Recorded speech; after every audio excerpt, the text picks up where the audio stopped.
My OBS crashed right at the very end there, so apologize for that. But the good news is we have someone who has joined us. Hello, Lefty. What's up, good sir?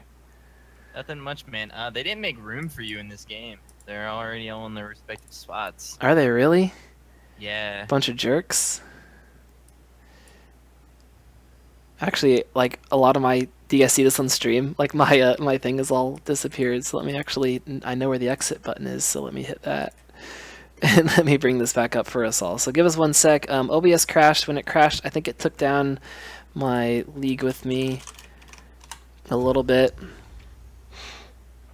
Anyway, did you see that last game, Mr. Lefty? Yeah, I watched the first game. The I first watched game? like about halfway through it. I was actually fully paying attention to it. It was But pretty like good. the So were you able yeah, to see the very beginning of the game? yeah, I saw the crazy fights bottom lane. I feel like Tempest really didn't respect the comfort that Captain Jack Sparrows has on Lucian, and then they Mm-hmm. gave Xenocide his really great champion Zyra. So I Right. felt like they really didn't respect the picks down the bottom lane. I mean, sure they were able to get 2v2s, but then once Captain Jackson's Xenocide showed up, it just really snowballed the game for them. They just saw Captain Jackson's Xenocide making so many 2v2s down bot lane, just double killing him. Yeah, And I and felt like it really swayed. exactly. Like even though like Roe did a great job of jumping forward and really helping take over when it came to those early fights. It just all of a sudden, Captain Jack, like you said, they just had so much confidence in the Lucian and the Zyra that they knew exactly what they could be doing, and just kind of a great job from Zeno sidestepping a couple bubbles there, where he was then able to land his roots onto Nami, and that all automatically they're on the back step. So yeah, I would agree. Not a ton of respect coming out there. Yeah, definitely not. And then I was excited to see Fire Theft on Fiora. I really haven't seen him do work on any other champions besides Renekton. And Hmm. watching him beat Reborn Jaeger on the ADC Kennen with Oh Fiora, man. even though he got that early gank from FFJA, it was just immense to watch. And I saw him get a kill with the riposte at the end. I thought that was hilarious. Yeah, that was I mean, you knew he was going to die, but you just didn't know how, and then reposted him just kind of right in the butt. So that was that was it really was a treat to watch because a lot of teams have been banning out. It wasn't banned this game, but a lot of teams have been banning out that Renekton, and whoop, there's that Fiora respect ban. I feel like KC Kings, there's so many respect bans you have to take into order that you have to like choose which place you're gonna play, and then you have to attack the side that you banned out because they're gonna be on a non-comfortable champion. And I feel like that's the way you attack them, and you should probably win the game instead of just, oh yeah, let's just do ban the OPs and like a few one comfort ban, one respect ban or something. You need to like, I'd say fully ban out like their bot lane, like ban Zyro, Lucian, or take away something out of that, Hmm. and then attack their bot lane. If you're gonna do that, instead of giving them their comfort champions. Yeah, you're not going to put out all of the fires. Like you're not going to be able to, put out everything that's going on there. Like you just have to do what you can, and I would agree. Yeah, like one of the things they can be able to do is um, maybe focus somewhere. Maybe focus on being able to get ahead in a certain aspect. Yeah, and I just feel like I don't think they should have an Ivern ban here. Really, I don't know if Maskwing 12 plays it much, but I've seen him play Olaf, Jarvan, and Sejuani. And Sejuani and Zach were both banned here from the side of KC Kings. So you're already taking away one of his really great picks, and you're kind of forcing him onto something else. And they gave KC Kings Lucian again. They're always going to first pick that. Yeah. Just Captain Jack Sparrow is like 100% go-to champion. If you look up his stats, it's like 100 Lucian games play, and he's got like a 70% win rate or something like that. It's absolutely bonkers how good he does on this champion.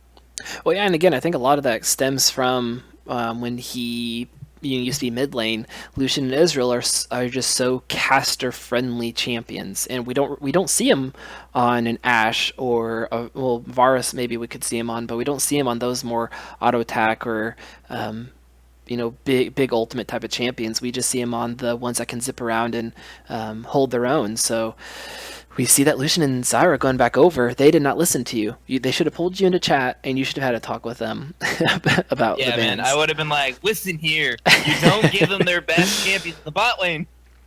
You take the Zyra. That's how we won, right? Yes, it is. And I don't think I'll see the Draven pick up here because it's too susceptible to that Zyra. But we can always hope, right? But I like seeing Riverside on Orianna. Because Orianna is my favorite champion, so I just love that in general. But Yeah, we can tell by your club. I didn't get in the original Oriana club, but I got in the second one. So there's 100 of us in like this in this club. So we'll see how that goes. But we do see the Caitlyn and Braum being picked up here. How do you feel about that in the bot lane?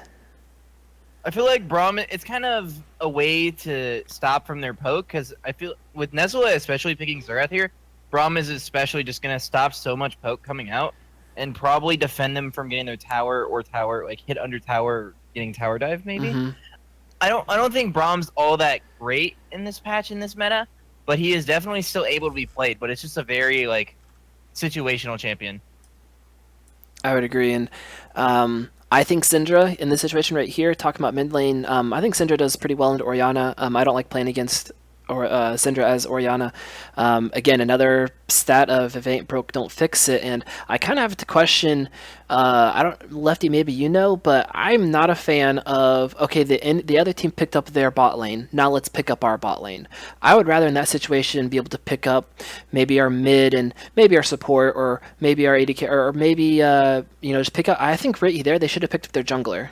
If you know that Masslink is going to probably be looking at Olaf, I don't know. Again, I can't say if FHA plays Olaf, but maybe already be thinking a step ahead and be grabbing that champion. And maybe they're afraid they're going to get countered, but I think when you do this and you let Kings just go down the list and say, oh, yep, that's our first pick. Oh, that's our next first pick. Oh, that's our first pick. You kind of just let yourself get hung out to dry when it comes to picking up your team comps.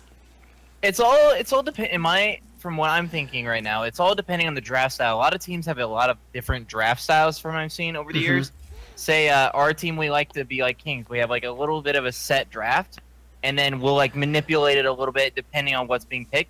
But some teams are like, okay, we're gonna pick our set champions, our comfort champions, our 100% go-to champions, and if they're banned, then we're just gonna go to our second tier. It really depends. But with going on to they picked our bot lane, so let's pick ours.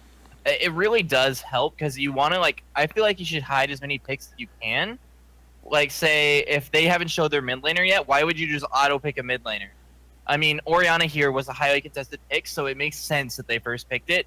But I feel like you should hide some of your picks that you can. Say not picking your jungler until they show their jungler, because you never know. He might try to switch it up. He might be like, oh hey, let's play Jarvan this game. I don't know.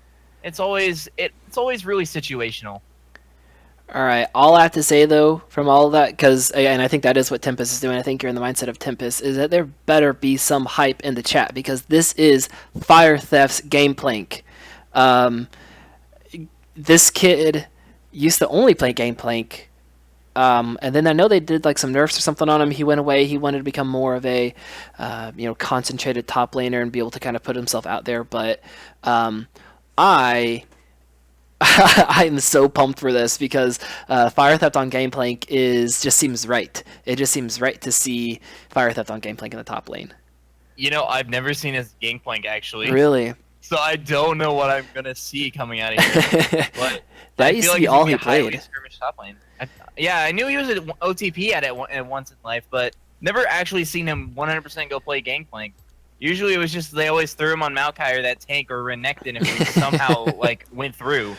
He never got the chance to play Gangplank. I don't know if it was because it was out of meta at the time or if it wasn't just as high tier as it can be. But against a Rumble, I feel like GP is going to do just well, and he can actually play GP because he won't get punished as hard. Right, and but and I'm looking well, and I'm just kind of I'm thinking about the Rumble, and I like that Jaeger he kind of went in a different direction. You said, all right, that Kennen top didn't work out so hot. What are we going to look to here? And I like Rumble at top lane. Rumble can usually do, really well, and if they really can. Again, it just comes down to who can play their team comp, but if Tempest can really pick out somebody, that Oriana ultimate, that Rumble ultimate, is just such a good team fight that honestly I'd be a little scared with the Kings of going for certain objectives. And, we don't usually see them try to go for the playmaking objectives, so I doubt we'll see any crazy Baron Pit Rumble ultimate into an Ori ultimate. But at least I feel like they have more of a concise team comp this time around. Yeah, I mean, I kind of wish I could see we saw a little bit more Wombo instead of just Vi ulting in with the ball and seeing the ball delivery system. Yeah. But I'm happy to see in the mid lane the battle of the balls. Because, again, they're just gonna throw out balls everywhere. All and the balls. I can say balls without seeming unprofessional. So let's go balls. Balls to the walls. I actually saw. I was at a Micro Center the other day and I actually saw the Balls drink. BAWLS. Has anyone had that before? Have you had that before, Lefty? No, I don't think I've ever had balls on my face. It's not very good. It's not a very good drink at all. But does it? When you drink it, does it make you think, balls? This is crap. No, you think like I'm so cool because my inner 13-year-old kid is excited that I can say that I'm having balls, and then you all laugh because you're immature. I think actually back when there was those players named Big and Hard. On my fantasy draft, I made sure to get Big, Hard, and Balls in the first sequence. I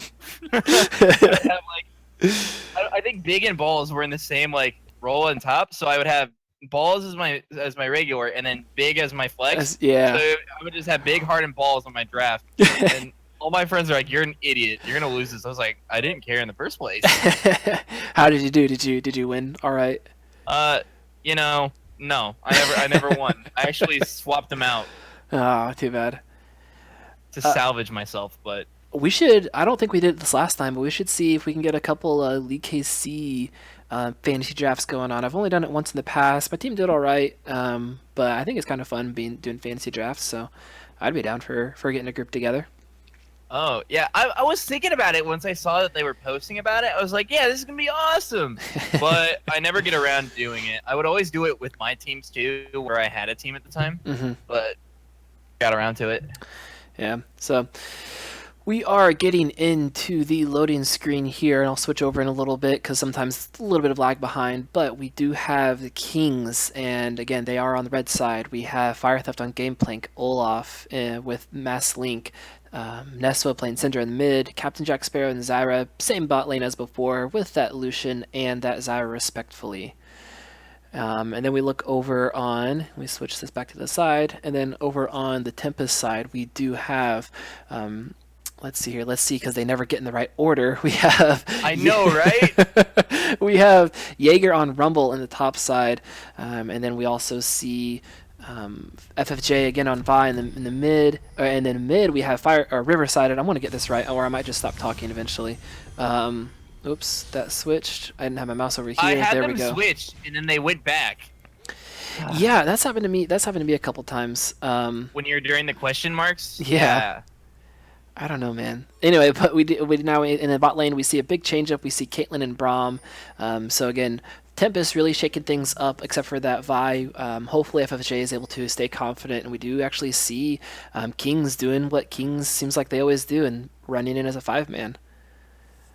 Oh man, but you see Tempest going in for the counter invade, trying to see if they can get a little bit of cheese going, or if they can wait in a bush for them for the re-cheese. But there is a ward there. Oh my goodness! And so if Tempest is just patient enough, they are not being spotted out by a ward because they dropped a ward on the backside, and we'll be able to see them run right in there. Vastlink getting so much damage coming out there. Stun coming in from Braum. FFJ taking a lot of damage to the Thunder Lords. Jaeger gets out of position a little bit. Ignite comes on here, he flashed out for the wall, and we see Feels Game Image diving forward as much as he can. So much damage coming from the Syndra. Captain Jack Sparrow, you knew he was going to flash forward, but there is the heal coming from Ro, but First Blood does go down to Gameplank, and as we see Tempest is keenly getting pushed back here, Oriana doing what she can do, putting out her Clockwork wind up. Captain Jack's able to tag out a little more damage. Ro running, and I think he'll be able to get away, rooted up onto the Oriana, but I think she'll be fine as well as the trap does land onto Syndra. Okay. That was not as bloody as I wanted it. No. It's like everyone played patty cake for a long time, and finally one person just fell over. I can see where Tempest was coming from in the level 1. They have Braum, who's amazing at level 1. I've gotten Right. 12 kills out of the level 1 before with Braum in a gold game. I mean, it's not competitive, but Right. it was like 13 kills in the first 3 minutes. I don't know how. They were running it down or something. But just Braum is so strong at this level 1 that you can do that, but I feel like he didn't get his passive out on enough targets to make it viable enough. And so it ultimately just fell with Tempest getting a death towards them and blowing a good amount of summoners. I think almost every two flashes were burned. I don't know, 1 flash was burned, and then exhaust was burned out of Feels Game Man. So it's going to be a little bit of a deficit here for Tempest, but ultimately they can recover. Yeah, and we see Ninja throwing it out in the chat saying that Kate and Ori are both bad champions to Vade on. They can be, and I don't know. I was hoping Orianna. We noticed she took the shield and was able to shield up some damage. But a lot of times when I play Orianna, I know we're going to invade. I'll oftentimes still take my Q, even though it may not be the best. But I'm able to throw my Q and hit 4 or 5 people at a time. So honestly, as well, I think maybe King just had better communication on who to be focusing there. We saw Feels Game Man kind of get way out of position when he went in to get his passive onto more people. I don't know. It wasn't as bloody as I would have liked either. Yeah, man. Whenever I see those level 1 5v5 head-ons, I just always think of Season 4 Worlds when Samsung, I think it was White, they got a kill or something, and they got the first ace in 1:30. Yeah, because I want that to happen every time I see it. Yeah, because it was like right behind the dragon pit on blue side that were they playing one of the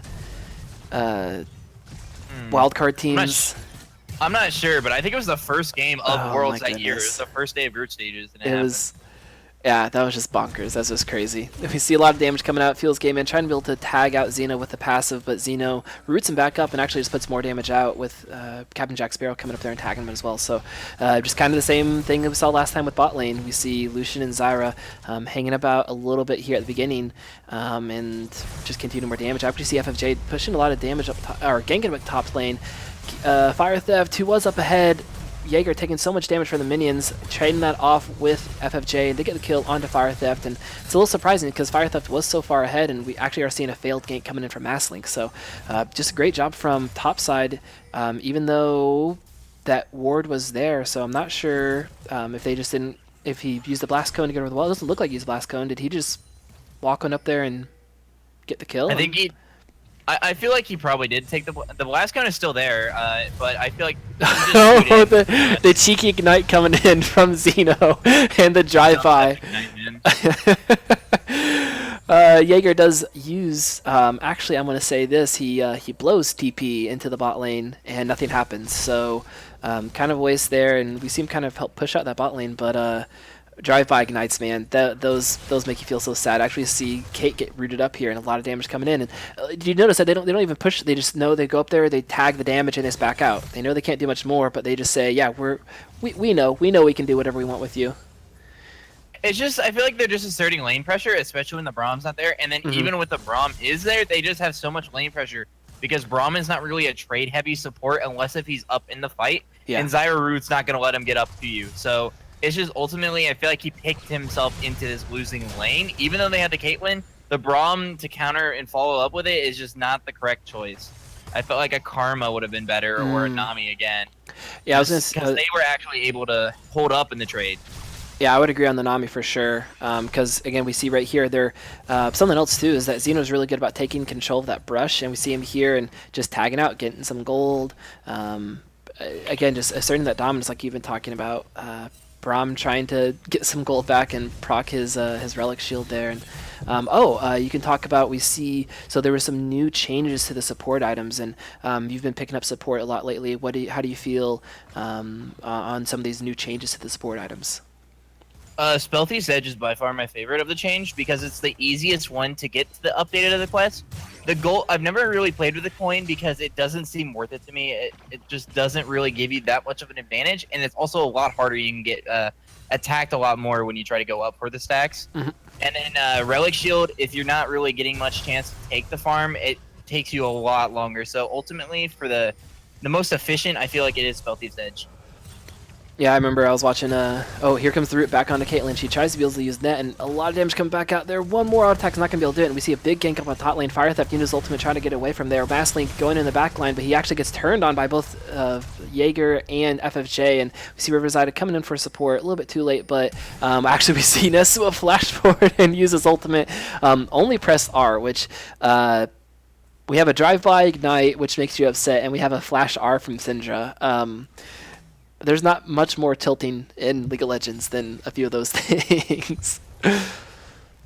I mean, especially, I think the worst thing to die to is a Teemo sitting in a brush and just cues you and then starts laughing on your grave. But, you know, that's by far my least favorite thing. Or getting killed by GP. I don't like playing against GP. GP's annoying to me. I can play against it, but those GPs in solo queue, man, they're so BM. They are, all of them. They rustle my jimmies. The Rivens and Yasuos. Can't wait for the 10-ban system. So heads up to everyone that hasn't been able to catch that at all. They are going to a 10-ban system. So I think in solo queue, doesn't everyone, like on both sides, everyone bans at once? So there's actually a chance that some champions get like double banned, like both teams ban them out. No, I think everybody gets a single ban. I'm not sure how the system exactly works. I didn't look into it too much, but I thought every person gets a single ban, and it's just gonna go ban, ban, ban, ban, ban. You know, alternating sides. I know everyone gets a ban. I think everyone bans at the same time. We'll have to check it out a little later, but I think everyone gets a ban. So. And then, like at the end of the ban stage, which is 30 seconds or 6 seconds, yes, 5 bans can repeat the same. Yeah, so Ninja is saying, I think you're saying the same thing I am, where once you go through the ban phase, it like flips over, and all the bans that are there, those champions get banned. So, all right, time to ban my counters and only my counters. Exactly. Who cares who the other people ban? We're just gonna ban out what could hurt me. Yeah. I mean, that seems like the most logical way, because if you're just going to ban an OP, somebody on the other team's probably going to ban an OP, or your teammate's going to ban an OP. Yeah. And you're just wasting bans. Although I like that system. It takes away like the chance of just all 10 OP champions in the meta getting banned away. Yeah, flash coming in from Ro, a little bit of a bait. As he sits down to use his ultimate, actually gets knocked up from everything. Captain Jax tries to flash over the... but he still gets pulled up from that Vi. Great Rumble ultimate coming in here as he goes on the backside. Mastlink gets stunned up right after the end of his Ragnarok, and great job of dashing away. Feels Game Man with one of the plays of the game, I have to say, from that point. That was a great job, and did we see... who Rumble was chasing down? I think he was chasing down Zeno. I think so. So yeah, he picked up that kill too. So great job picking up that kill on the backside. I wish with this replay system we could do what they do in the LCS and like back up, because that would have been a great thing to be able to back up and view further back from everything. And we actually see Fire Theft getting ready to be able to bait out the Rumble. Nesua trying to pick up the kill, but the shield, as he gets able to walk away, Fire Theft looking for the kill, gets the auto attack, gets the Q. Great damage from, again, this is what we've seen with Kings before. There's a play on one side of the map, they'd be able to just rotate the other side and be able to make something else happen. Yeah, definitely. Fire Theft saved his TP there to just push up to the turret, and then they immediately killed Jaeger as soon as he came back to lane, which therefore just pushes the lane even harder and makes him lose so much more experience than coming down bot lane just to get a single kill. Flash roots coming in from Zeno. He deserves that kills. Gives support some love. But great job from Captain Jax, knowing that he could be able to put out a ton of damage. Able to use his ultimate, just shoot him down right in his face. And Ro just not as slippery when he's not on that Ezreal. So kind of got paid for being out of position. Roots coming in from Zeno. Stops tanking the tower. Are they actually going to dive? Yes, they waited for Mastlink to be able to start tanking up the tower. Uses Ragnarok to be able to get away. Great job from Braum, be able to, again, create that glacial... It's Glacial Fissure, is that right? Whatever it's called. To be able to... yeah, it's Glacial Fissure, yeah. Yeah, to be able to... Yeah, go ahead. Just going back to that point again, just the comfort champs, they're just able to solo kill Caitlyn here, or Ro, as soon as he gets there, and it's just the comfort that they have, and they're able to just walk up and kill him immediately, and it's just showing here right now, and how they're able to like snowball their lead, even though they don't have too much, they're still pushing it. Right, and when you... Oh, here comes the roots, some more roots, and here comes Thorn's jump. He's going to knock everybody up. He's not able to actually jump around, and you predicted the future. There again is the... comfortability that they have on those champions. Man. Mm-hmm. Oh, it looks like they're actually going to try to get a kill on bot lane again with Olaf hiding out again. We see some fights in top lane. Hopefully we can actually see... I'm going to actually just jump down the stream to the bot lane. There you go. Actually, I didn't go for it. Nesua does land the stun. Doesn't throw out the ultimate. Riverside shields himself in anticipation for that. But again, this is why Syndra's pretty good against Orianna. She's able to still do so much damage. Ro is able to use the net to get away a little bit there, but a flash forward from SJ, and actually they're able to pick out the Xeno. So we see Nesua dive in the tower. Flash forward from Riverside with the shockwave. Some bros him onto his and keeps him in the tower, and actually is able to survive. We see the undercoat coming through. He is going to die here, but that was a great play coming out from Riverside. That play is one of my favorites to do in Orianna. It's not shown off enough, but amazing play coming from Riverside. That is one of the reasons why I think they banned it last game, because able to turn around that kill on Nesua. Damn, that is a good Ori play, actually. That was a good play. Could have been said by a better person. I like how Masklink is just focusing the bottom side of the map. He's already got Nesua winning mid lane, being 2-0-2. Well, now 2-1-2 after that amazing play by that good Ori play, actually, from Riverside. But he's just focusing the bottom side of the map because Fire Theft is winning top lane really hard. He's just not smashing, but he's winning the trades, and he's able to like stay in lane and not lose lane like normally TPs do. So it's just nice to see him actually focusing the side that needs the most help. And we see a lot of action all across the board as Xenocide and Captain Jax are just completely shoving out Ro and Fields. And we actually see FFJ coming on the backside. So Captain Jack Sparrow uses heal, but that's not going to get him away, as their ultimate does actually stick to your champion and was able to knock them up. Thank you, Yams, for continuing the meme, as we are actually seeing the flash out from Jaeger. Wow, that was a good play, Ori play actually. That's my boy Yams there. Yams, is this? Here comes the TP actually coming in from Fire Theft, so that will actually not allow them to take this tower, and we haven't seen a first tower go down yet, have we? Oh, a huge ultimate coming in from Xeno, but FSJ again with the Q coming in forward. Fire Theft. Pog champ. Pog champ. FSJ actually is able to turn back the kills, getting that double kill. Jaeger actually did arrive bot lane. He's joined the party, and we're going to see where we could actually pick up first tower. Looks like first tower will be going on the bot side because, again, Orianna, one of the reasons she's so good is clearing out the waves, and so a great job coming from Tempest. 10-10 with the kills, but we actually do see the gold being even back up with that first tower blood. First tower gold. This game is a lot more even for Tempest versus Kings. FFJA, he's actually making plays around the map. He's snowballing his team by just being there for the fights and just getting these picks. Especially since he took Warrior enchant, whatever it is for the jungle item. Whatever one it is. He just has so much more damage than Cinderhulk, and he's probably near Triforce next and just going to keep pummeling in damage, especially coming in his mid game, and it's just going to one-shot someone, I bet. Yeah, I think that's something that Captain Jax hasn't been just ready for. Whenever all of a sudden FJ just pops over the corner and just is able to take him out. We see the roots coming back in, actually double roots. That feels good on a Zyra, but they do fight over that vision, and it gets taken back.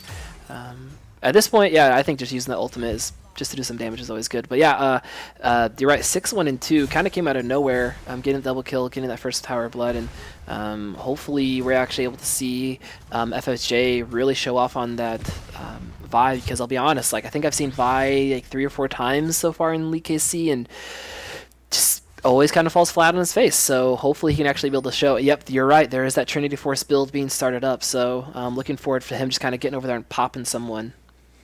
You see them in solo queue Vi's, but usually whenever it's a solo queue Vi, they always like get almost to the one-shot phase, and then they just die instantly, and they start inting.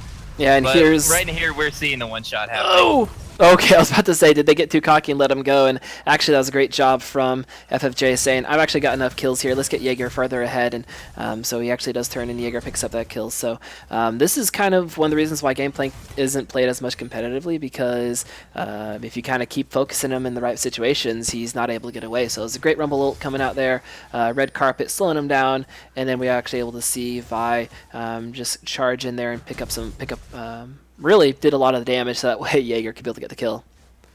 I like to see bot. Okay, I'm taking down in bot here for a second as we're looking at this a lot. I like to see that bot lane's really focusing that tri-bush for the blue side, and they're just trying to keep the vision there, because that's where they were getting ganked a lot by Vi. She would just flash over the wall and then Q them, they die instantly. Yeah. So I like to see that they're contesting these wards now with a control ward, and they're trying to keep They're trying to stop the bleeding here, as they say. Oh, wow. The outplay coming in from Ro as he actually flashes away. Double kill coming in. He deserved that. Who picked up that Rift Herald? It was Vi, but we see Cinder using an ultimate, picking up the kill onto Rumble. As he uses the Blast Clone, he does use the Blast Clone to get away. Great Shockwave, because it does hit 2 people, but not great because it doesn't do anything much past that. So did we actually see that Rift Herald going on to anybody? Wait, what? Sorry, I was reading chat. No, you're good. Rift Herald was I don't think Rift Herald was picked up by Oriana. She walked in and picked it up. Oh, did she pick it? Did she pick it up? Okay, sweet. Yeah, there she goes. She's heading back. Yeah. Oh, where? Look at. Oh, that's right. Duh, I gotta look at the trinket. Duh. For those of you who are noobs like me, look at the trinket right here. We see again the yellow warding totem, but we actually see that Rift Herald being held in the trinket slot. I remember one of my teammates, I'm not going to say this out, they were trying to trinket ward over the wall, and they accidentally summoned Rift Herald over the wall. So PSA, you cannot use your trinket when you have Rift Herald. Don't try it. We actually see it being used here in the mid lane. Everyone is piling in mid. That is a really big minion wave. We see the ultimate coming out here, trying to shove everyone off, and there he goes charging in there. A lot of damage. Great stun coming in from Nesua, and Jaeger actually is able to survive with the heal and shield from Oriana. So we see Oriana with the shockwave coming in, pulling 2 people. There's that red carpet, able to put a lot of damage, and trying to push everyone off. They actually do kill the Rift Herald, so they don't pick up that tower. Great fighting coming out, and this is actually something that Kings isn't, I don't think they're really as used to, is kind of all having to come together and fight out in the open. Usually they're focusing on catching people out or fighting around objectives, and a lot of people are just kind of caught out here. Nesua throwing out some damage. He's able to land a stun. Nothing much past there as Braum does jump away. Yeah, usually they're a lot more rotation oriented, especially like focusing the objectives and moving around the maps to each objective, and they just get like a route going, and it's usually how they close out a game. They just have a route and they just keep running the route, and they'll just keep running the route until they won the game. So it's nice to see that they're getting forced to like go ARAM and try to force everyone else mid. Yeah, we didn't see much come of that other than that red mid or turret, like the first outer turret, is pretty much low enough to be sneezed on. We see Captain Jack Sparrow having to flash away, but here comes the ultimate from Vi, actually to chase him all the way down there. Great Glacial Fisher coming through here. Riverside picks up that kill. We see Jaeger using the TP to come in and make sure that nothing else happens on the backside of that, and we see Gangplank still up top with TP with ultimate, so doesn't necessarily need to follow, but maybe they can be able to pick up this this inner turret. But you have to guess that Nessa was looking to be able to land a stun and pull out that combo, and they give it up. Alright, there we go. So mid is now unlocked. We see red turret has fallen down. 14 kills on the side of Tempest, and they have about 1,000 gold lead from it. This is a lot cleaner of a game coming up from Tempest, just focusing the objectives down and catching them out on their mistake. Captain Jack Sparrow walking up into the bottom side of the mid lane brush, not expecting them, not respecting it really, I would say, and just killing the controller. It has to flash over the wall, but still gets Vi-ulted and just destroyed by its ultimate. And it just ultimately gave up the mid turret just because of that one little misplay. And that's what you got to expect out of plat diamond level teams, especially in this league. Right, and we saw adversity come through and be able to really do kind of the same, like punish mistakes that were being made. And here comes Vi. Whoa, so much damage coming out, and FFJ just told you, dude. Oh my goodness. Lefty did tell me, we could replay it back. Lefty said, quote, he's going to pick up Eternity Force and then just destroy and demolish some people, and like clockwork picks out the Gangplank, who is 2-4-4, doing a little bit subpar, a little less as was I thought. I actually see Xeno doing so much damage. Nesuo throwing out the ultimate, being able to pick up the kill, and we see Man is actually being slowed down and stunned up now. Here comes the roots coming out from Zyra here pretty soon. Is he actually? No, he's not actually going to use it at all. He's looking to pick up the Ro coming on the backside. FSJ trying to decide what he does. He says, see you later, I'm out of here. Ro goes down. That's a double kill coming from Syndra, and that entire lead that they had, they lost that pressure. King's Nesuo jumps over, flashes over, gets the double stun. FFJ jumping forward. Is the chain force enough? Actually, the sombrero, the ultimate coming in from Oriana, able to do enough damage. That shockwave picks up the kill, but we see Captain Jack Sparrow. I don't know why you flashed there, Riverside. You are dead. You are gone. And so Captain Jack Sparrow coming over, picking up the kill, kind of clean up that last bit of the fight there. So 16 in kills, but we see Kings up 1,000 gold, and I don't know, man. Like you had the lead. What are you doing? What are you doing there? Just it looked like a basic one big overcommit there. They overcommitted for Fire Theft top lane. They got the kill though, so it's not that big. But he's a 2-3 gangplank. He's not really worth as much gold as getting your whole entire team killed there. And just overcommit. Vi was still staying around when she could have just like cleanly backed up, waited for the Riverside ball to hit, and then one-shot someone. There's a little bit of a misplay I think there from Miss Maskling 12.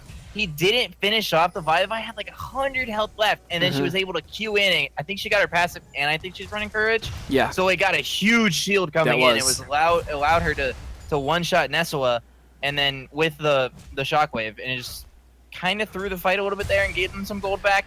But it could have been played a lot cleaner there. 100% agree, and we see again one of the reasons that Kings is at the top of the league is they were able to all collapse in such a fashion that it like even though like you said like there was some misplays, it almost doesn't feel like a misplay. And I would have liked to see Tempest. Sure, they're looking to get down that top lane. Sure, they're looking to kind of crush out some team fights here, but we do see Kings with a couple. Drakes here, a couple dragons. Cloud, I like Cloud, it's not too bad. And then we see Mountain as well, which Mountain would have been great when it comes to Tempest. Let's make sure that we focus them and force them into a really narrow area as we take Baron or as we take Dragon. And just make sure that we have vision of Zyra, make sure we don't get a huge ultimate on us and we can be able to easily take the fight. So we're going to see second, yeah, Budinsko, I would still say they're at top of the league because they have won out pretty well in their games, and they have the highest people. I don't know. This is the pre-rankings. Prove me wrong, Budinsku. Prove me wrong that they're not top of the league, and I'll be okay with it. Budinsko. Budinsko. Thank you. Sorry. I said Budinsku, and he yelled at me. So. Well, don't yell at me, Budinsko. Give me all those question marks. Mia pings. We do see the bot lane blue side tower going down. Fire Theft is starting to get a little scary there, and this is the part of a game plank that that I'm sure Fire Theft loves, kind of bringing back the old school, being able to do a ton of damage. Nesua, he's just going to eat that ultimate coming out. Caitlyn trying to snipe him down, but not doing a ton of damage, and so we see a 7-2-2 Syndra looking like she's going to go back, and I could see her picking up Void Staff. She's got 1,500 gold, dude. She's going to have a lot of money. Oh, there we go. Haunting guys. And I like this. I like picking up Haunting guys. Not only is that able to give some good penetration, some good burn, but it also gives you health as well. So we should be able to see a little bit more survivability coming in from Center. Not a ton. I mean, it's not like it's a Warmogs or anything like that, but I like it. I like it when people pick up the Haunting guys. It's kind of an underrated mid lane item. Yeah, you see it a lot in support Zyra. It's like honestly one of Zyra's top 3 items with Rylai's and then support items. So a lot of Zyras will just rush it because the Magic Pen is so great. And then you see Rumble take it too. Because the Magic Pen builds are just so good and to shred tanks in this meta, especially for AP heavy champions. So when they have 2 APs, they're going to, 2 AP real hard bursters, they're going to want to get the Magic Pen just so they can shred through that tank. Yeah, we're going to Masquerade because it looks like there's going to be 3 Leandries picked up here. I'd be surprised if Orion didn't round out her build with one as well. So everyone's going to the dance with a mask on, and I don't know. I think it'll be great to be able to see who. Honestly, at this point, it's just kind of whoever can catch out who can be able to burn out and just delete the other person right away. And man, dude, going to that Masquerade thing, we have 2 champions with the balls, and then we're going to the Masquerade ball. This is just one big ball joke. It is. Oh, man. Guest started editing. What is that? Yeah, I am. And then Zyra plants their little balls. Oh my god. Are they? Oh, we just can't get away from it, man. They're little okay, they're eggs, I think, but they look like balls. They're close enough to balls. Yeah, they look like balls.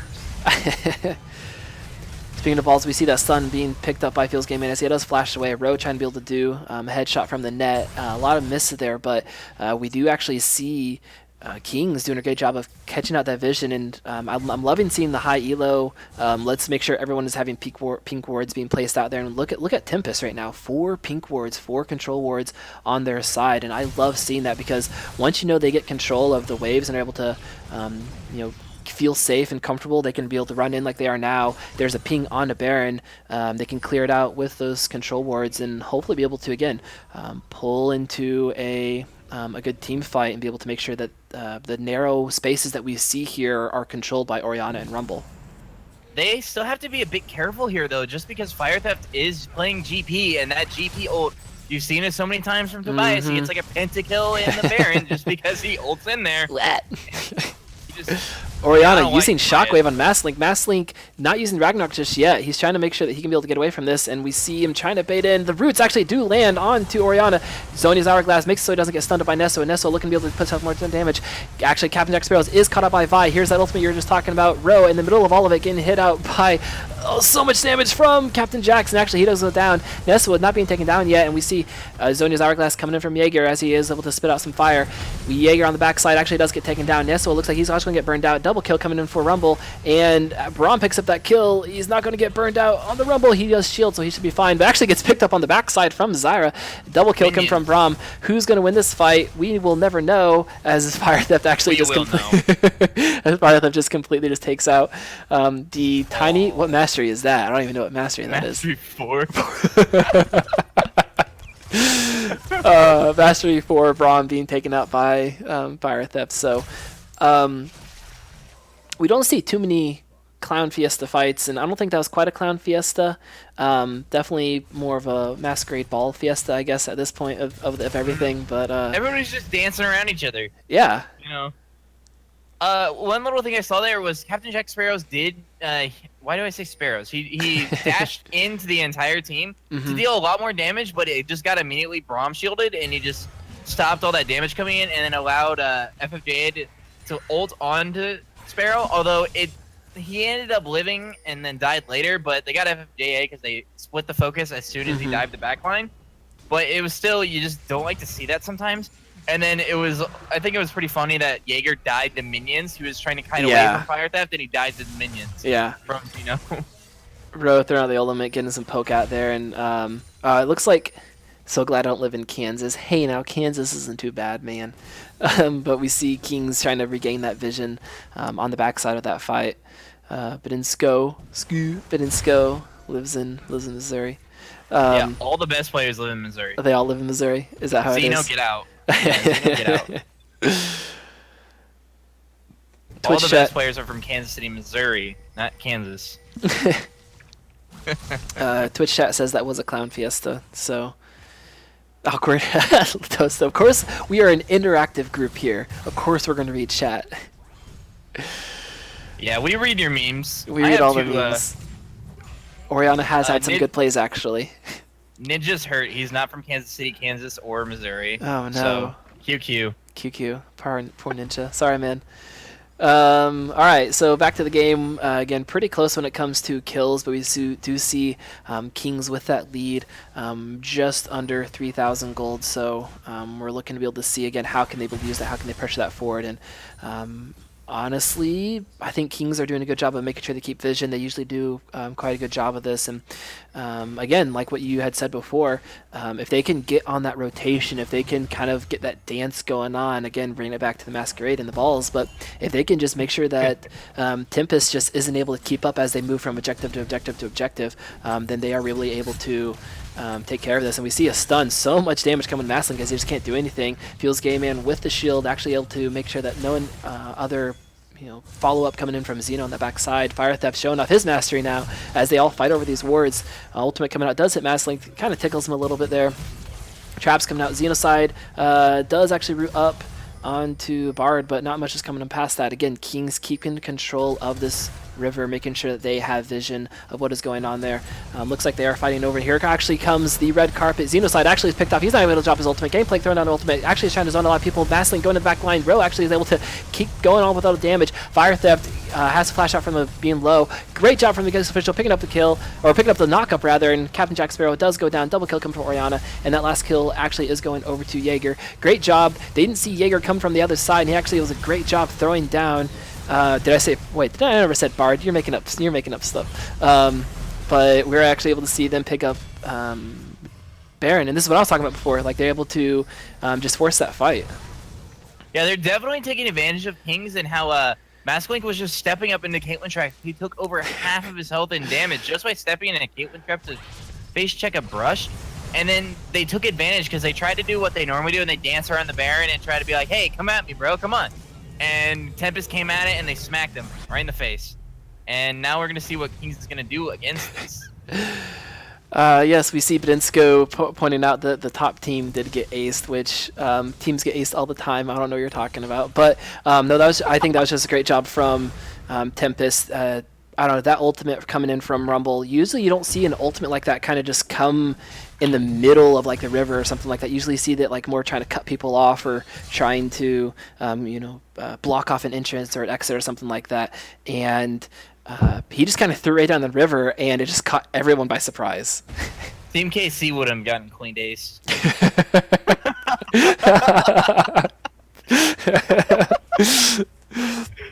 Oh, Rip Team KC. Rip Team KC. Either way, we are seeing Tempest here with the Baron buff. Hopefully they are able to make sure they do group together. They do have a couple minutes before that dragon is available, so I would love for them to be able to actually push through and be able to see what's going on there. Fire Theft taking a lot of damage. Are they going to be able to try to defend this? Looks like they are trying as hard as they can be able to push everyone off there. Stun, again, only hitting onto the Braum shield. Ultimate coming out there is tanked up by Mass Link. Not a lot of damage, but they really can't get too close up here to stop this Ganon minion, which is just slowly and painfully just auto-attacking away at the tower. I say they do. I say Kings can definitely siege here. They have so many good siege champions. They have Syndra, they have Gangplank, they have Lucianal. Mm-hmm. They just have so many ways to clear the wave, especially with the Olaf Undertow. But the turret was already low enough. Yeah. Tempest was able just to step up before they even got to the wave so that it could concede. And this or point, else they would risk getting 5v5 with Baron. Yeah, exactly. And at this point as Kings, like, you're not looking to make that outstep. You already did kind of make one misplay, and you saw how scary it is with the really the Rumble. There wasn't even like a Rumble and Orianna combo. That was just really the Rumble getting a good ultimate off, and so they conceded fairly well, because if you lose this fight coming up here, you most likely are going to be able to lose more than just that next tower. You're most likely losing an inhibitor. Maybe they press forward and get the game. So we see them looking to Nessa taking oh no, Xeno rather. Xeno took the headshot. They both have purple skins. I couldn't tell. Ultimate coming on backside from Jaeger does pick him up with that burn coming in from both the ultimate and the Leandry. So ultimate from the Shockwave, only catching up Mass Link, trying to be able to just kind of throw out the abilities, as much abilities as they can, be able to get this tower down. And that headshot, I was not expecting that much damage to come in from Caitlyn. That was a little scary. Oh nope, not able to get the quick combo out there. Poor Fire Theft. Oh man, look at that BM. But yeah, coming out with the Infinity Edge and a BF sword, he definitely does a good amount of damage, and I don't know if the headshot crits does it. Because if so, then that looks like a crit. Mass Link getting poked on the backside row, trying to go over deep, and he actually gets hit up by the headshot. The ultimate, from Fire Theft and Syndra does take him out. They back off from this. Everyone is pretty low except for Riverside on the backside. Doing a good job picking up some damage here. Riverside is waiting for some people coming backside. Ultimate misses. I wasn't sure what was going for there. Fire Theft taking a lot of damage, is popped up, and so he actually gains more health within there. Exhaust comes out, but they actually just turn it back on the second with kills. Xeno trying to do what he can. Actually, is they finally able to land up the ultimate, but not actually able to do anything. So twice in a row, he actually gets picked off. Double kill coming from Orianna. FFJA does so much damage. He does so much damage. God. Look at that build, dude. I feel a bruise coming from just watching this. Well, and what's great too is he picked up the GA, and those of you that haven't been able to see some of the items changes there, GA was more so shifted to be more of an AD. If you're an AD One person, shot. you pick it up, and so now when you have someone like Vi who's able to get in the midst of a fight, put a lot of damage. Oh, just kidding, I still have GA. It goes perfect with people like this. And nah, dude, have you seen General Chat? Ninja takes it on Soraka. Does he? The Ninja got. I mean, I think he did it as a joke, but he still does it. Nitrosaurus, shout out. He goes like Arden Setzer to GA. Yeah. He wins in Diamond Solo Queue. Oh my goodness.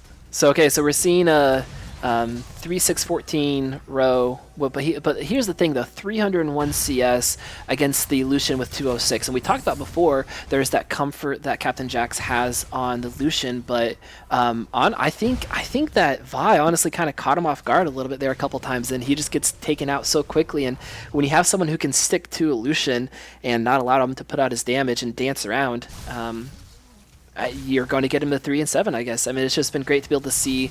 They kind of went against what we said. They let them have their comfort picks and said, you know what, we still have confidence that this Vi can be able to do enough, and if you just let us get far enough in the game, we can be able to come out ahead. And we see Xeno caught way out of position there. Didn't have wards on the backside, got ganked, punched where places you should not be punched, and looks like that Tempest is going to be able to go in there and siege up this last outer tower. Going off of what you said with the comfort picks, yeah, sure, there's a degree of comfortness in lane, and you can see that they're so comfortable with it in lane. But when it comes to this mid game and late game, you have Vi, Orianna, and Rumble does so much damage to Captain Jax. He doesn't get a chance to even live without doing it, without doing a shred of damage. Getting a lot of shields coming out there because there's a great stun coming in. Jaeger uses the Zhonya's Hourglass build to help protect himself up here, but Nesso just in the back fight actually gets picked up by FFJ, gets taken out.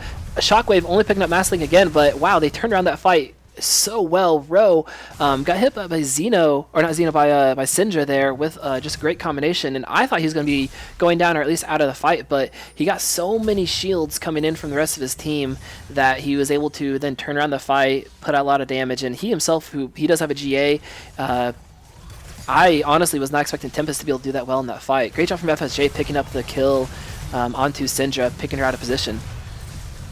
Yeah, he definitely was able to just jump in and deal so much damage, and then he has a Deadman's Plate to give him tankiness. Oh! Almost got that out there. Here comes the shield again, FFJ getting away a little bit there, so yeah, that would have just been the icing on the cake right there.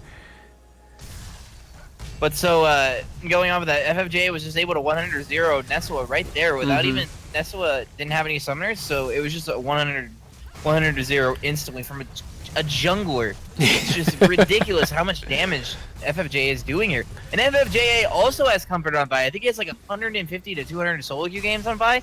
Definitely one of his comfortable champions. So if you get him snowballed, he can definitely do this in diamond level games. So it just correlates into this game right here. And we say Baron is up, so we're seeing again kind of the fight over Vision as Kings are trying to come back up here. I mean, they're not out of the game yet. They could have a good fight, a good turnaround, and they could be able to.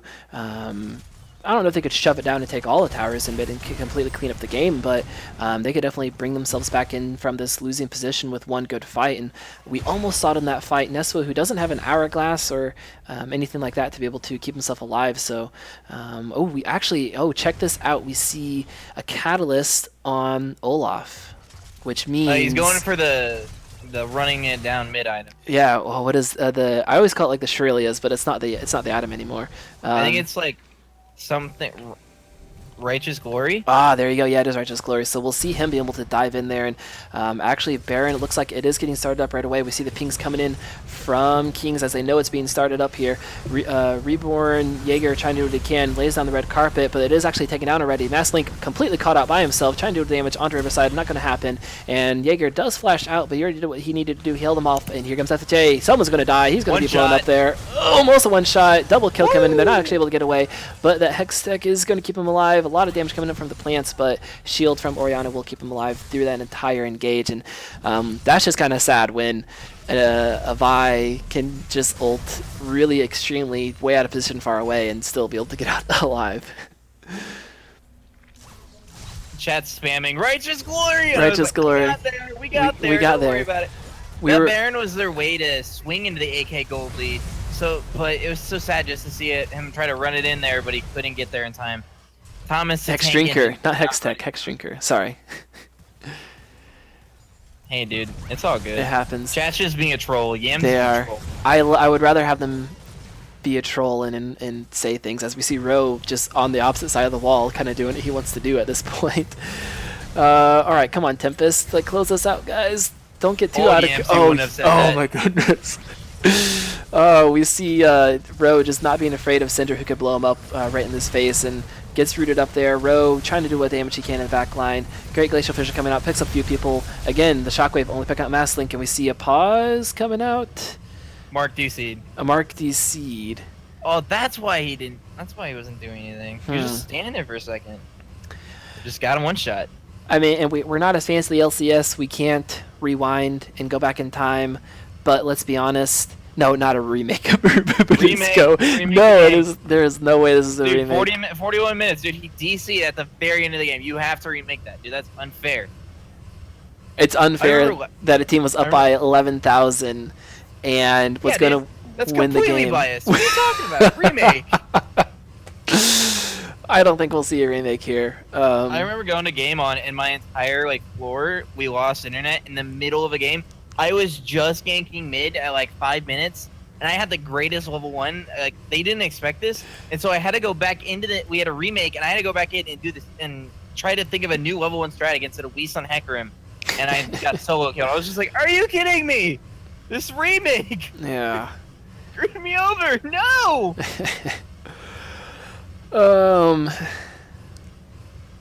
Oh, resuming. Here we go. I think Maslink's gonna die. Tell him the future. Oh, there he goes down. FFJ doing what he can on the front line. Actually gets his GA popped. Row poking down the towers, doing a lot of damage. So inhibitor goes down. Do they pressure forward? I think they should. They have the Baron. They have a lot of damage coming out here.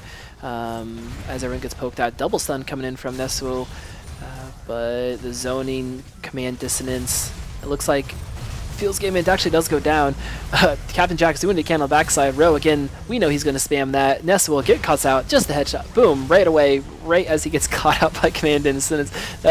So much damage coming up from Row. Row looking to turn around on the backside. Triple kill. Is that a Quadra? No, it is not, because Scumbag Oriana picks up the kill, and we are going to a game 3. Well, finally the masquerade has come to a close.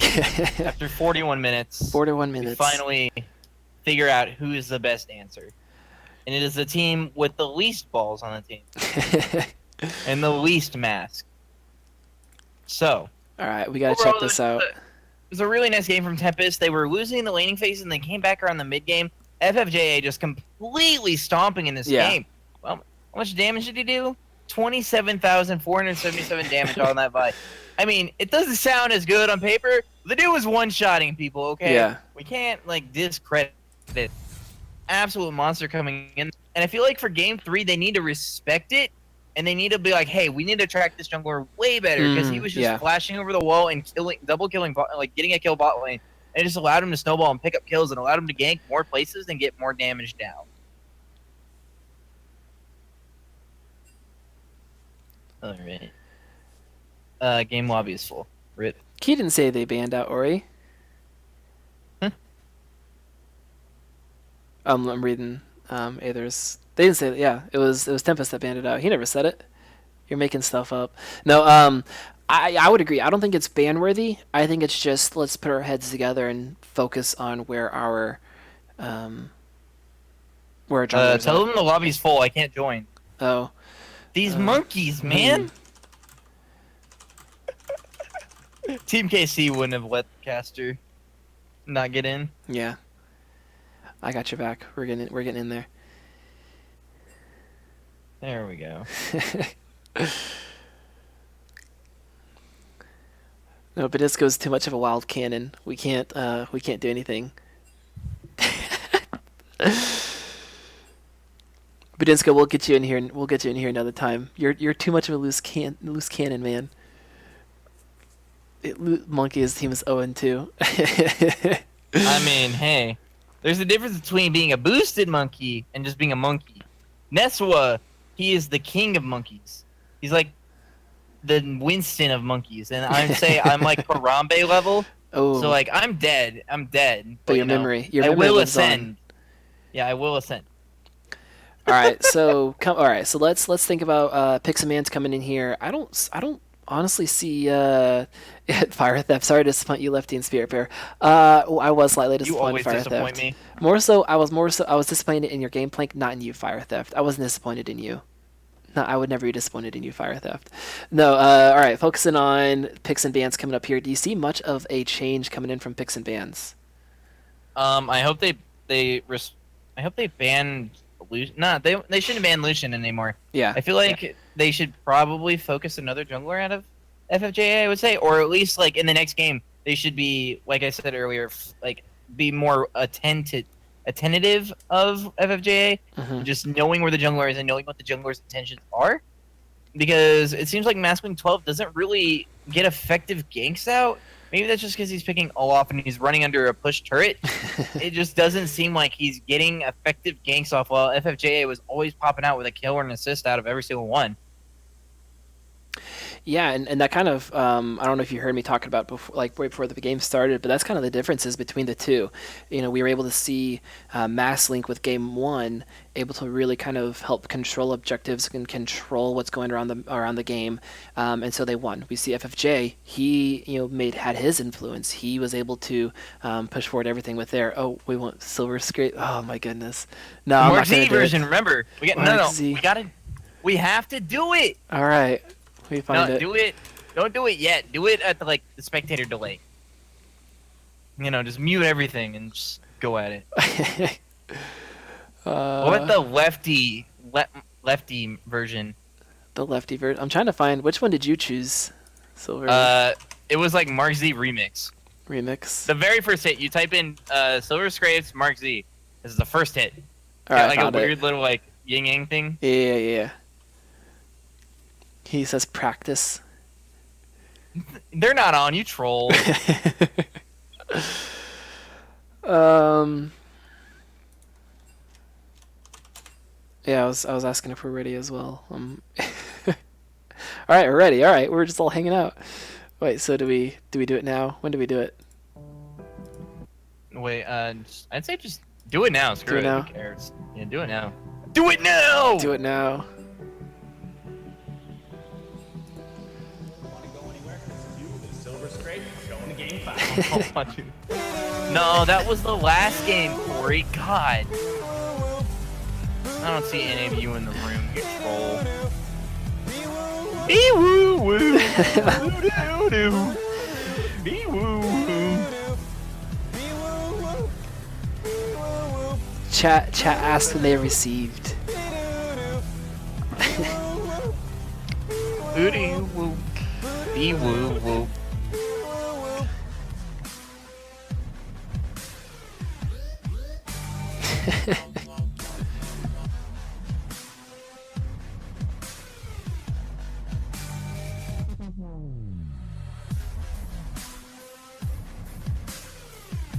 I don't see the legendary Nachos himself.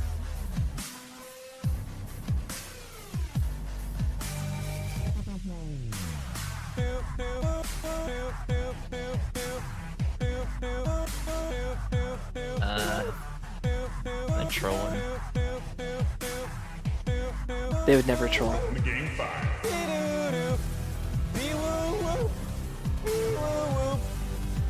Team of trolls.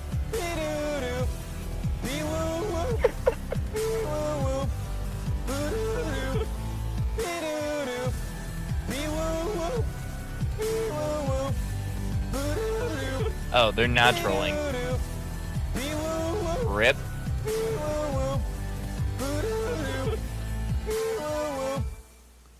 Alright, I gotta go to practice. You gotta go to practice. Wait, they said I we don't think we can talking- practice anymore. We Ninja talking has to about go. practice. Yeah, we're talking about practice. Talking about practice. Practice. Oh man, Allen Iverson. All day, air day. Who would have thought that? Allen Iverson had no idea that when he said that A, that it was going to become a meme, and B, that it was going to be used today, like with talking about your practice. Now, my team was trolling. No. Nachos himself was on his phone at work. KC Adversity. The legends ourselves. 0-2, ready to go. They're calling for Blastoise. Oh, they want the real shoutcaster, not me. Not the the realest shoutcaster. They don't want the seasoned shoutcaster. Blastoise KC himself. Is he able to get in here? Should we pull him in here if nothing else to chat with him? Yeah, just Or is get he- him in here. Oh, Lefty's not my shoutcaster.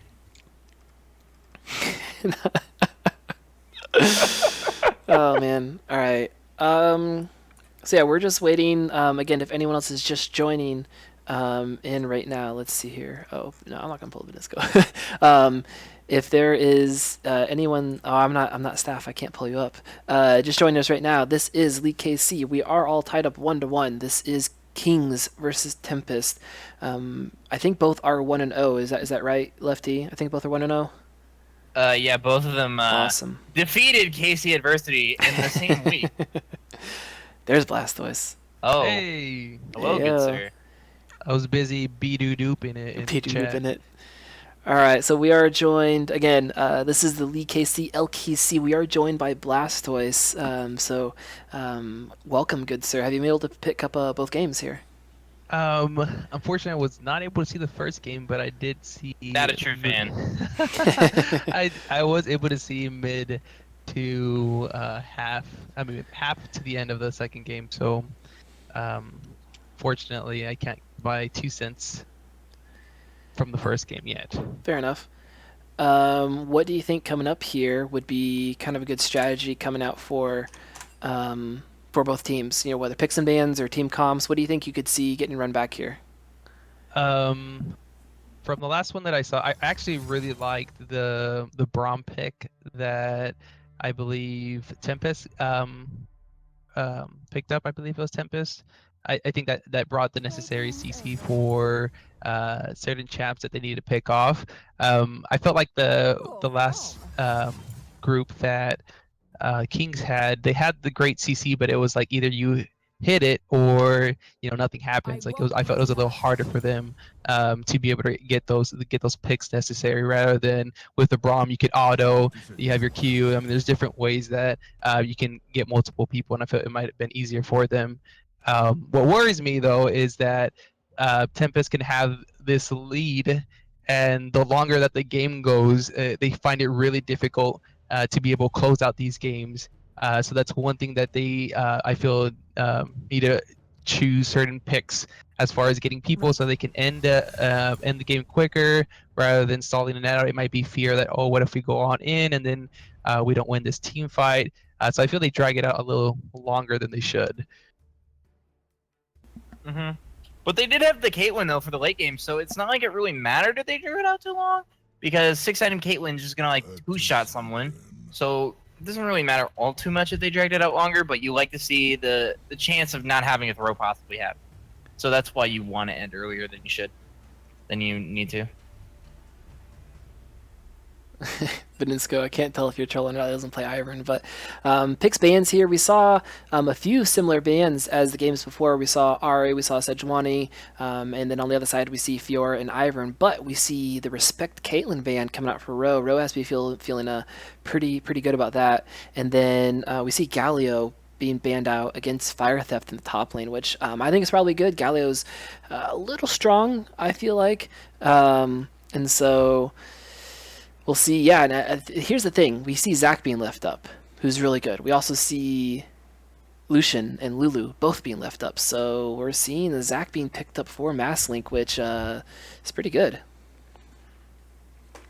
I wouldn't mind if Tempest picks up the Vi again. I mean, I feel FFJ did really good on it. It's easy, click and point, getting certain people that they want down to initiate fights or to be able to get to the back line. So that's something that they want to look into as well.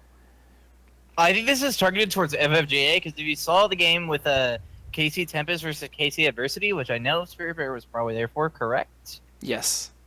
Yeah, you saw how good FFJA was on Zach. Yeah. And Zach is by far one of the strongest junglers in this patch, I would say. And he's just such a great pick. Even though his ult's kind of wonky, it's still such a strong pick. And right. So that's why you would first pick it. Right, and I would have to agree with that. Like, sure, it'd be great to pick up Lulu first pick. Lulu was just such a good support, but I think that Tempest did a really good job. A lot of times you can see kind of inexperienced teams be like, oh no, there's two champions left up that we want to pick. Well, let's ban one of them. They left up a few champions. It's almost like a Cloud9-esque, a pick ban, or an even FlyQuest, where, hey, we're going to leave up a lot of people, actually. And we see Victor being locked in. Ooh, I like that pick. Victor beats Oriana in lane. Yeah, and we'll see, Poppy. So the reason they left Lulu open is because from what I've seen, Zyra beats Lulu pretty well. And Xeno is really good at Zyra, so why would he need to like pick Lulu when he can just pick Zyra instead? I think You if know? played light or if played right, oh, who DC'd? Can we remake it? Someone DC'd. Masslink DC'd. New internet, maybe new internet. We'll see. We'll see what happens here. We'll see what happens with the pick bans. Oh, that's the Poppy. Yeah, Right? that makes sense. Blastoise, they're listening to you, man. From your mouth to their hands is the Vi pick. I mean, Yeah, why wouldn't you pick that on him? Yeah, I feel like it's something that they excelled really well. And usually my thing is like, if it's not broken, like, why would we change it? And it gives them, I feel, it gives them the necessary CC that they need. And it's easy to be able to get, how I said, like to the back line, or if they want to initiate on someone, I think that that's a really great pick for them. Oh, yeah, we have. Yeah, Masslink was DC'd, was quit. All right, so we'll get back and pick some hands here pretty soon, everybody. Again, this is the KC. This is the probably one again, another really exciting game. It has lived up to the hype that we had before. Let's see everyone typing out here. Have you guys seen that yet? Where the chat, like, it'll go back all the way up to the top when something changes. It's kind of annoying a little bit there. Oh yeah, it did that right there. Yeah, but so we'll get back into picks bands here pretty soon. I think I like the Zaya pickup. I don't think we've seen one on stream yet. Is that right? Wait, what? What? Sorry, I Zaya. was reading their chat. Zaya, no, I don't. I haven't seen a Zaya yet. Yeah. So I think go ahead. Yeah, go for it, Blastoise. I think the thing with Zaya, I think it's a really great pick, but I feel it's a high risk, high reward with that champ right now. And I feel you'd have to have a really good support, like making sure you have that's where syncing up with your support is gonna come in handy. Because I feel that with Zaya, I don't know, I guess landing that stun necessary, or I personally like Rakan a lot with Zaya because of the passive that they have, and also the attack speed they get together. The problems that I've had whenever I'm with Zaya is making sure we have the right support playing with Zaya that also matches the whole team, rather than just focusing on your ADC throughout the whole game. But I don't know. I don't know if that may be the reason why Zaya isn't picked as much recently.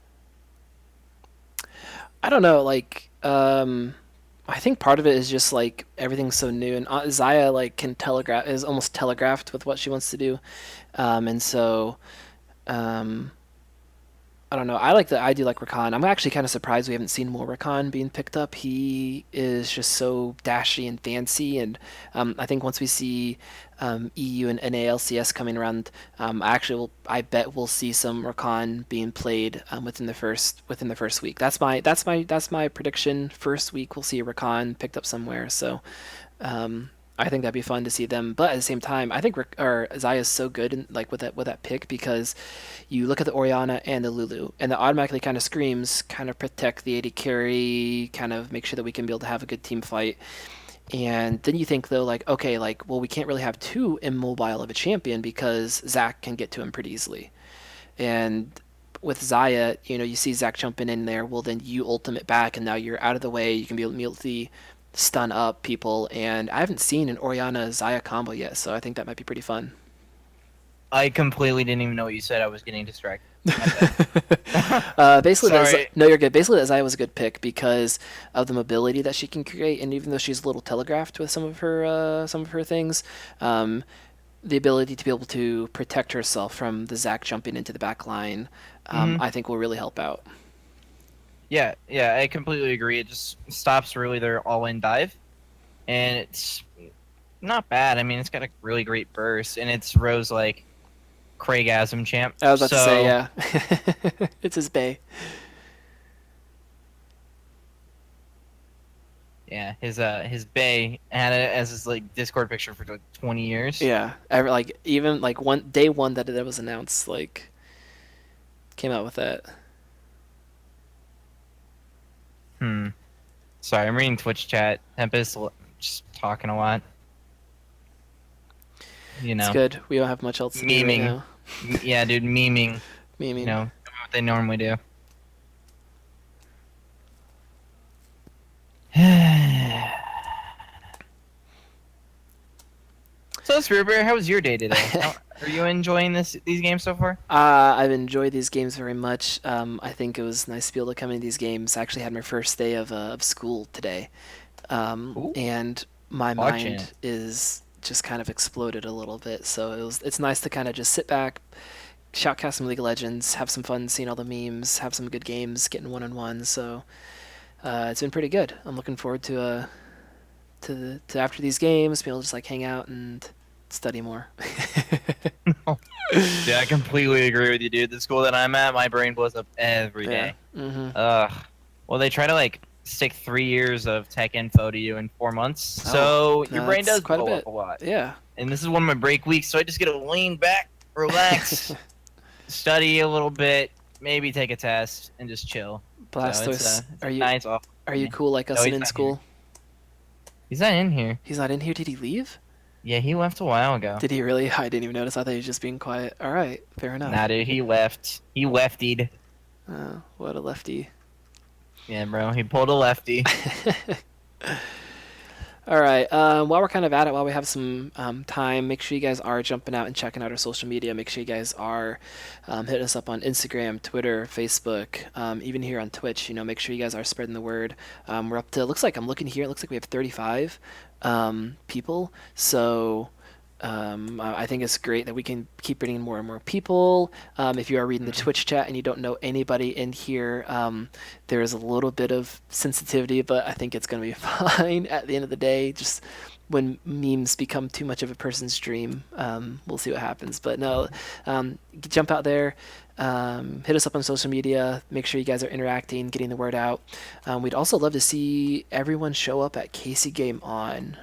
It's been great. Lefty, you've been there a few times, right? Yeah, I enjoy it. I've never really played the tournament 100% though. This one I am definitely going to go in 100% ready to go. Awesome. Gonna rock out with my cock out. That chicken is going to be right there with you. Um, Yeah. and so I've been going to Casey Game On for like the past I think a little over 3 years or so, and it's been fun. It's been fun seeing the tournament grow from or the whole thing. Usually there's only maybe 70 people. If we broke 100, we were pretty happy, and now we're hitting up in the mid 200s, 300s pretty easily now. And so make sure you guys are checking out Casey Game On. The next one is coming up, I believe, June 10th, I believe. Let me Yeah, check. June 10th, and then prices go up to $25 on June 3rd. So get them now for $20 while you Mhm. can. Don't worry, we're plugging for Nick the Nerd. Yeah, it's great. Nick the Nerd. Good guy. Check him out on Twitter as well. He'll have a lot of updates on KC Game On information. So again, welcome to Lee KC. We are in a bit of a break here. MassLink was having some computer, internet, something issues here. So wait, what? $20? Yeah, Advocar. So it's $20 for bring your computer until this Saturday, and then after this Saturday up until coming up to the door, it's gonna be 25. So. Get everything checked out for that. Make sure you guys are jumping onto the Casey Game On website, grabbing your seats out, sitting down. They have like a map, so you click and sit down. So check that out. Get your seats. You can't go. Abracar, come on, man. Come on, man. Come on, man. And then usually the League KC guys were always in one room in the very back on the top floor. I don't know if we're gonna synchronize that up again this time, but usually I like to try to move in there if I can. I'd usually sit with my little IRL friend group, but I never did anything, so I'd sit with the League KC guys and mess around, yell, make fun of them after their games, try Of to mess course. with their computers, cough, Nestle, cough. Yeah, and I know that Mediumits, Devin, and myself will be doing some shoutcasting, so we might have some people join us with that. He has You a won't have great. me this time. Too much. It's Feels just too bad. much, man. So we'll see. We'll see how that goes. Mark not ficked. Man, I don't know. What would happen if they can't finish this game out? Because I don't know. I don't want to be casting until midnight. I would agree I on like that my one, sleep. but Ooh, 5 minutes. message me on Discord. Oh, there we go. Is there more than one person streaming it? Are you talking about Casey Game On? There's only one KC Game On. Yeah. It's just KC Game On underscore LOL. Yeah, I think there's only just the one group of us doing the streaming. I think we've already got a lot of it. Oh, he left lobby. Oh, that's not good. DC. About this on stream. Like the League KC stuff. The League KC.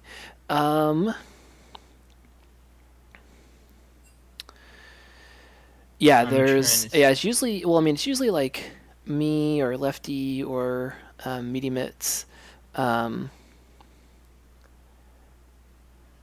Yeah, it's just like KC Game On underscore LOL, right? Mhm. That's what I think the link is. I think Yeah, so. it's really simple, really easy to find. Who's messaging me? Do I dare? EMs. That's good. That's good. Like, no, you're on the KC. You're on the KC one. Oh, so okay. So, the good one and the lag. I made these a long time ago. I haven't done it, so I guess we'll talk about it. The lagged, like a long time ago, there was like a group of people that like randomly got into a game, and we all lagged, but we all added each other and then kept playing for several games after that. So I still keep in touch with a few people there. Good. I don't know. I'll throw people in there sometimes that are good. I used to live in Rolla. The crew is from school, and then Cerner General, Kansas City. Yeah. All right, I gotta go practice. Thank you for having me, guys. Thanks, chat. Stay memey, you little bastards. Have a good night, everyone. You're out. Good night. Yeah, I gotta go practice. All right, I need have to fun, get sir. work done. All right, have fun. Later. Blastoise is coming up here. Hello, Blastoise. Hello, hello. All right, well, we should be getting the games continuing so far. What we ended up doing, we're still going to continue the same drafts that we have. Good.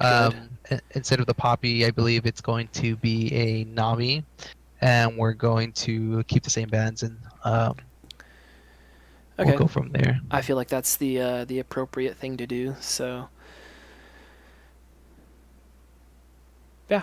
All right, that's good. Because I like that things were kind of shaking up a little bit there. Are you jumping into the spectating? Oh shoot! I didn't invite. I wasn't sure which one I was looking at. I was just looking at the one on the stream.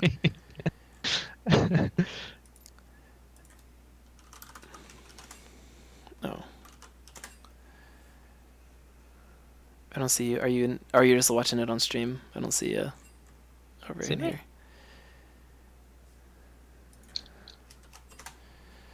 Incoming plan. Yeah, buddy. I can't invite. There you are. You joined the lobby. Now you just need to jump down to spectator mode.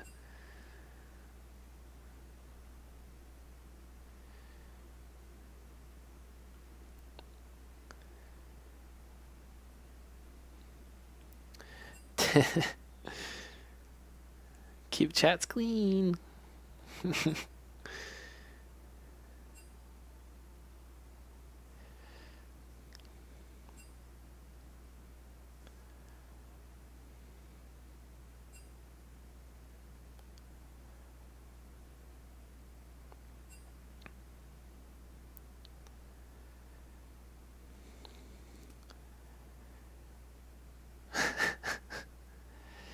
All right, so welcome everybody. It looks like our viewer count has dropped a little bit here, and I can't really blame you for that. But we're gonna hopefully get this game going on pretty soon. I think some of them might have been the actual players. They're just peeking to see what Twitch chat is saying, and I feel like we're just spamming thing on Twitch chat. Thanks to good old Neswa. Oh, Ness. No. Someone's so I have a bad memory. Good. I don't remember. I don't remember what the bands were. I think it was Ari, Galio. So Caitlyn. So King's banned out Ari, Caitlyn, and Sejuani. And then Tempest banned out Ari. They banned out Ari? Yeah. Wait. Can't remember. I know Galio was one of them. Galio. Maybe Ari.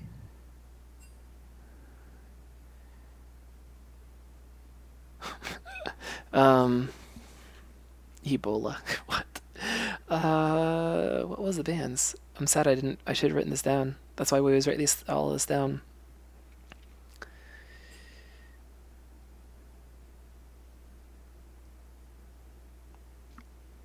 Twitch chat. Help us out. Hook us Do you, up. do you- hook us up. Do you remember the bands that were made from both teams? 5 RP points. Oh Who no! gets Don't us say the that. first 6. 5. I will give you personally 5 RP points if in the next 5 minutes you can tell me. Fiora. That's right. What was the? What Fiora, Gallia, Ivern. was? I'm Oh, pretty that's sure right. it's not a Ivern. champ. That's a Sedge Yeah, Ivern. Sedge So and Ivern. He doesn't so count because that he was in the game. that He's that not a part. He's disqualifies not a part you. of Twitch chat. Sedge Ivern disqualifies you as a correct champ.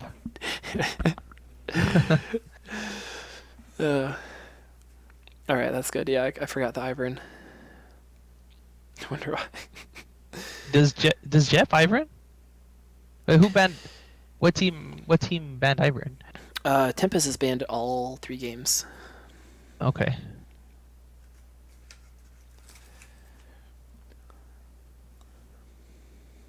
Now I haven't seen how deep Jeff's jungle pool is.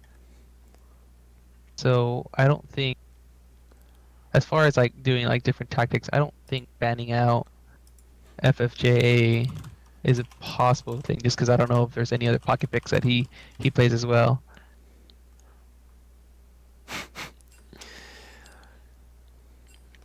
All right, let's see here. Looks like everyone is ready. Awesome. Let's give them the R. R. And we'll see what happens from here. All right, once again, everyone, sorry for the delay. Looking to get back up in here right away. Again, Blastoise kind of talked about it. And so we're looking forward to most of the same picks and bans. That Poppy was a misclick because MassLink was having computer problems. So you said it was a Nami, correct? Correct. Yeah, the Poppy pick was supposed to be a pick.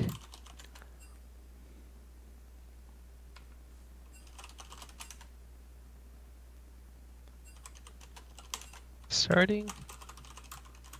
There we go. All right. Playtime's over. So again, we kind of talked about it before, but I'm really looking forward to seeing some kind of different comps coming out here. Kings really just almost ran it exactly the same the second game, so looking forward. Wait, yeah, it was Kings. Yeah, it was Kings that pretty much ran it the same. So looking forward to seeing. Let's see, Ban Sejuani, Fire Theft. There you go. Since I didn't see the first game, what were the team comps for the first game? Very first game, Kings had Fiora, Right. Olaf. Was it Syndra? Can't remember exactly who it was, the first one. And then Lucian and Zyra in the bot lane. Tempest went with... Yeah, it was Syndra because it was against Talia in mid with a AD Cannon top lane who did not do so hot. Jaeger did not do so good. Blueprint, this is game 3. Unfortunately, we kind of got a little delayed with some computer issues, but we are back where we left off, and so looking forward to seeing what these last picks are within here. What does Captain Jax go with? Does he go back to Lucian for game 3 in a row, or does he switch it off?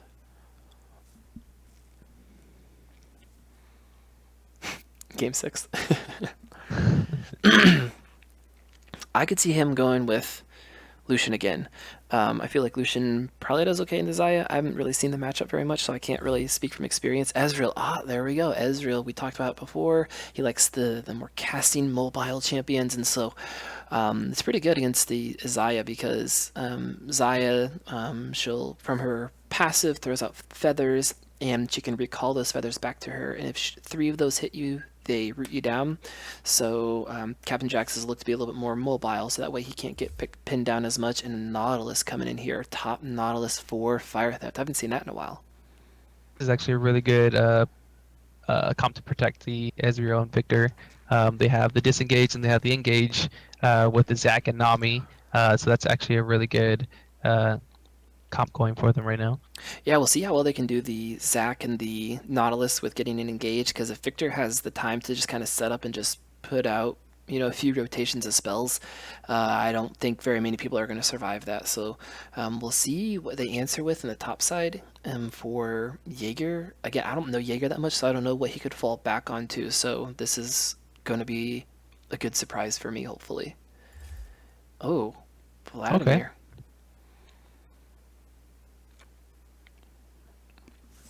I don't know how that matchup does. Yeah, it's I don't think I've Nautilus Vladimir matchup actually. I would say Vladimir would possibly have the advantage in the early game through the poke, but I'm not sure, and I don't know how Jaeger plays with Vladimir either. So I saw him play before, and he did really well on the Vladimir. He was able to really push out and pressure and deal a lot of damage. And looking forward to seeing kind of a combination between Orianna and Vlad, and even Xayah in the midst of all of that. And again, a champion that can be able to avoid the Zac engage. So if he can, I think if Tempest can really just make sure that they don't completely lose the game early on, I think they can be able to come out and do what they kind of did this last game and keep on their toes and force a bunch of team fights. And as long as I think that they keep track of that Zac, I think this is going to be pretty good for Tempest. So as far as early to mid game, what do you feel priorities are during those times? I mean, I think as we've seen from the past couple of games, we'll see that bot lane really going head to head a lot, and so that Ezreal Nami able to keep them some sustained. I could really see them again trying to poke out and trying to make sure that they get control of that bot side, and I wouldn't be surprised if Zac is able to early on jump over and disrupt that Xayah. Xayah doesn't have her invulnerability ultimate until later on, so why not try to make it super difficult for her to get ahead at all? And then we've seen Captain Jax, if he gets ahead on the Ezreal, he really can take control of the game. So I think bot lane wise, it's make sure that they keep the pressure up, make sure that Xayah doesn't get the gold and the farm that she needs, and then have Zac just, I don't know, Zac and Vi, they both kind of want to do the same thing. They kind of want to both, gank out of nowhere and be able to take you down. So I think both sides have pretty similar objectives with their team comps, with their early and mid team comps. Definitely, and I kind of going off on what you said with Captain Jack Sparrow with his Ezreal. He's been really great with popping off at the right times and to be able to carry his team. And I do feel with the Nami Ezreal that I feel the poke's going to be the exchanges is going to be more in their favor against the Xayah and the Lulu, especially with Nami going with the ignite. They're looking to be more aggressive and they're looking to be more engaging in these fights in these early games so they can get those advantages for Captain Jack. So I really feel they're trying to get Captain Jack as fit as quick as possible so that he'd be able to carry the bot lane and further into mid game. Yeah, I'm kind of surprised that Lulu is not taking ignite. Lulu is actually surprisingly super good with ignite, because if someone on the other team is half HP, you can run up and throw picks on them and then ignite and Q, and that is so much damage, it takes the person out of the fight. So a lot of times I see Lulu's taking ignite, so especially again against someone that heals up a lot. If you're igniting the Ezreal and Nami goes to heal, well, there's less healing that Ezreal gets. So I don't know, we'll see how that exhaust comes out with trying to work together and maybe look more towards team fights. I wonder also with the Lulu with the exhaust, I wonder if you go with the AP runes and masteries, and then with the exhaust, so that maybe that can balance out not having the ignite, or maybe if you were ignite, go with the wind speakers. Mastery to kind of have the high shields, because I know I've gone back and forth with, if I want to pick this Lulu, I want to do this high damage, but at the same time, I still want to be able to live a little longer during team fights if they're going to try to focus me, so that I don't give these shields. I'm not sure what masteries Lulu has picked with Hmm. that exhaust.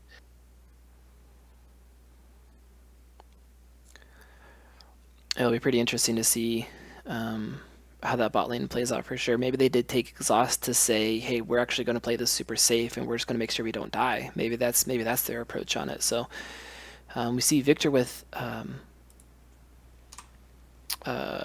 Ghost. Sorry, I just couldn't remember it. I'm like, the fasty thing. Yeah, with The thing that Ghost. makes you go fast.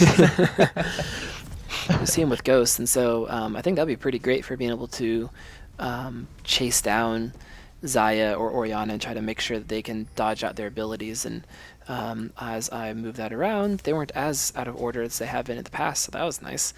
So we'll see, again, all the teams coming forward. And again, both games so far, we've seen Kings move together as fives. So, and really both times it's paid off for them.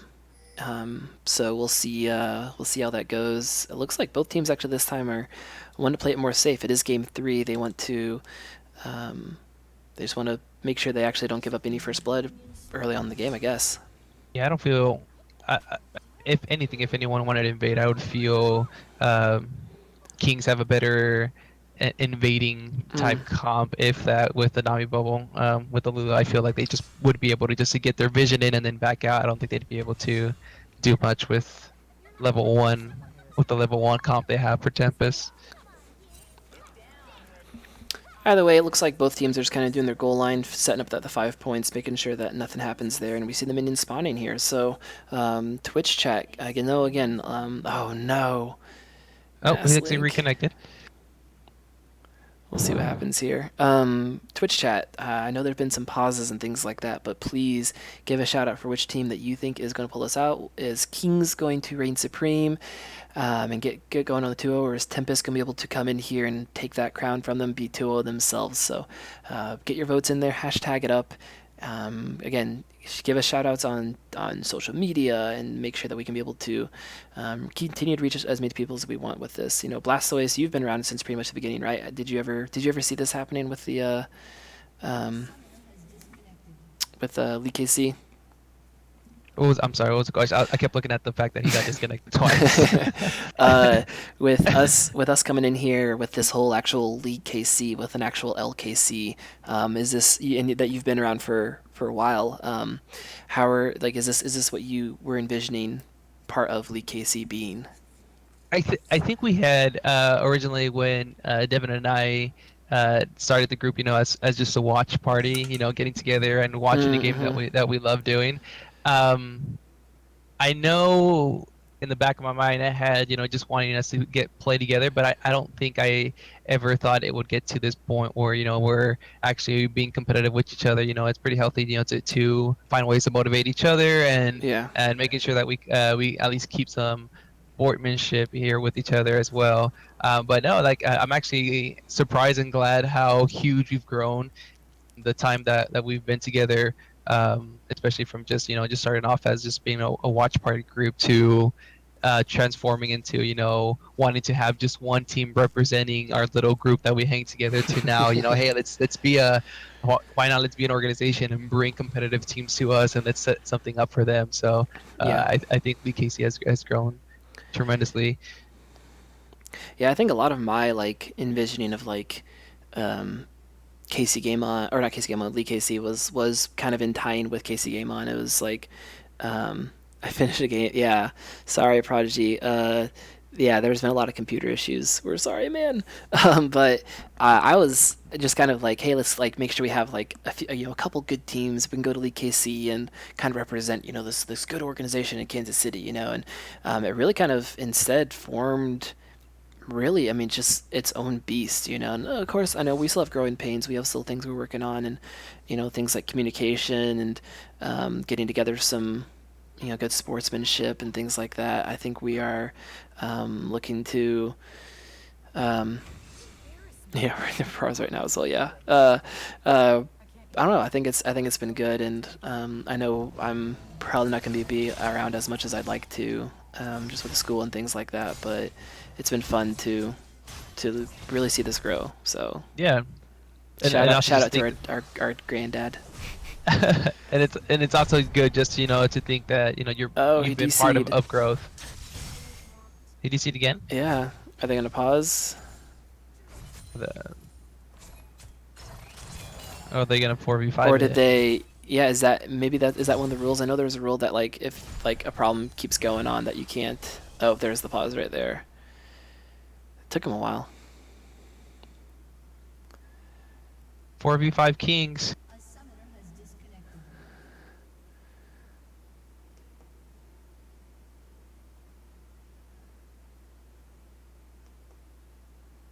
Yeah, what are the? You think I'd have the rules memorized, but I unfortunately don't. Zeno coming over. SOS send better internet. Zeno, if you're listening, if you want to jump in, because I know you wrote the rules, you can jump into our chat and explain what we're looking at here rules wise if you want. Um, internet. Speaking of internet, I have Spectrum. What do you have? What do you have, Blastoise? I have good old Google Fiber. Google Fiber. So I had Google Fiber in the apartment that I was in, and we just moved to a house about a month ago, a few weeks back. But Google Fiber takes a bit before you can get in here. So we have Spectrum right now, which I know is Time Warner Cable renamed, but I haven't had any problems with it. Like it's been doing all right. We have Zeno now joining us. Ah, yes. Hi guys. Hello, Zeno. So we understand he's been having some computer problems, but what does this look like in terms of like the stream or not stream the wait oh, I'm reading the stuff that was put in the chat, sorry. Free Comcast. Oh no, I'm not gonna worry about that, sorry. Anyway, what are we looking at rules wise here? So the official rules regarding like technical issues like ISP issues, for example, pause may be granted. You can use the full pause. You have to explain why you're pausing and all that. Once the pause timer is gone, no further pauses can be granted. And remakes are only granted in cases of like game-breaking bugs. So essentially, if he's unable to come back, we have to play it out 4v5. Fair enough. So do we know like what is the issue that's going on here? It's literally just an ISP issue. Like he even disconnected, like, and plugged directly into the modem. So it's just some kind of issue with this connection, unfortunately. Yeah, that is unfortunate. Just because like this is such a good game, and as much as I'd as much as I'd want to say like, oh, let's just wait until they get the internet fixed and stuff like that. So Yeah, that'd be unfortunate, but I mean the good news is even if that does happen, like we'll get to play them again later in the season because we play each team twice. right. So What happens if one team uses all the pause? Isn't that unfair if the other team also has issues? That is a question from Metaphysical Guy. What's your thoughts, Zeno? I mean it's just kind of how it works out, unfortunately. Like technical issues aren't something we can really plan for. We have to use whatever the limits are in the game. So if the game limits us to like 30 minutes for both teams, which I honestly wasn't even aware of because I've never been in a game where the pause goes the full extent. Same. Well, wait, no, I say same, and I lied. There was one time that it happened. But that was like back when League of Legends like didn't have the greatest servers, and like half of the players, like half on one side, like three on one side and three on the other side, like all DC'd because of like this, like of where we were hooked up at, and like so we sat there and paused at KC Game On for the entire time. Yeah, that sucks. I think maybe at that point of time, it would kind of get to the point of, since the one team was so like respectful and waited like the full 30 minutes, then I could see it going that like, hey, like now our guy's having issues, hey, like let's make sure that we unpause or we just like remake the game completely until we both get things figured out. At least that's what I mean, that's what I would think. But again, we won't need a pause. Yeah, Riverside, you won't need a pause. You say that, don't jinx yourself, man. Don't jinx yourself. Yeah, Abdulkar. Yeah, I mean, it kind of would be nice if like red side had like a 20-minute pause and blue side had like a 20-minute pause, and like Mhm. instead of just a straight up just 30-minute pause. Casters have a pause too. We can throw a pause in there. Caster pause.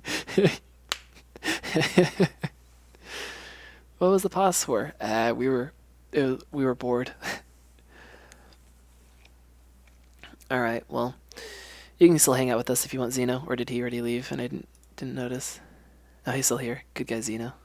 Yeah, looks like he's trying to get back in. It's continuously just disconnecting again. So So not what looking happened to too me? promising. What happened to me actually? This was like a few days ago, like last week maybe. I would right before the loading screen would come up. So I'd get through all of champ select. Right before the loading screen would come up, I would get like bug splatted. So I'd like close out of it and it wouldn't let me reconnect.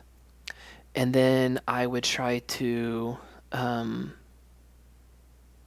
like just completely sign back in completely differently, and it wouldn't let me even sign back in. And then it would try to force me to um, like do a new repair and patch and stuff like that. So I don't know if that's what he's running into or not. Yeah, I mean, it looks like he's able to get connected. He's just unable to stay in the game. Like the way he was describing it before he dropped completely was like he was in the game, but like his champion wasn't moving at all. So Godwin, if they all use all the 30, then they need it. I think at that point, in all honesty, if like all of a sudden then Tempest needs it, then it just might be better to do. I don't know. I don't know what the rule is on that. If it just needs to be a remake, if both people have issues or what. That'd be kind of nice if there was like an ultimate command to be like, maybe from like the casters or from like something to like add 15 minutes, pause plus 15 or something. mhm. Download more RAM. Yes, he should. Read the chat, Zeno. He needs to download more RAM is the answer. That would solve all the problems. All the actually. problems.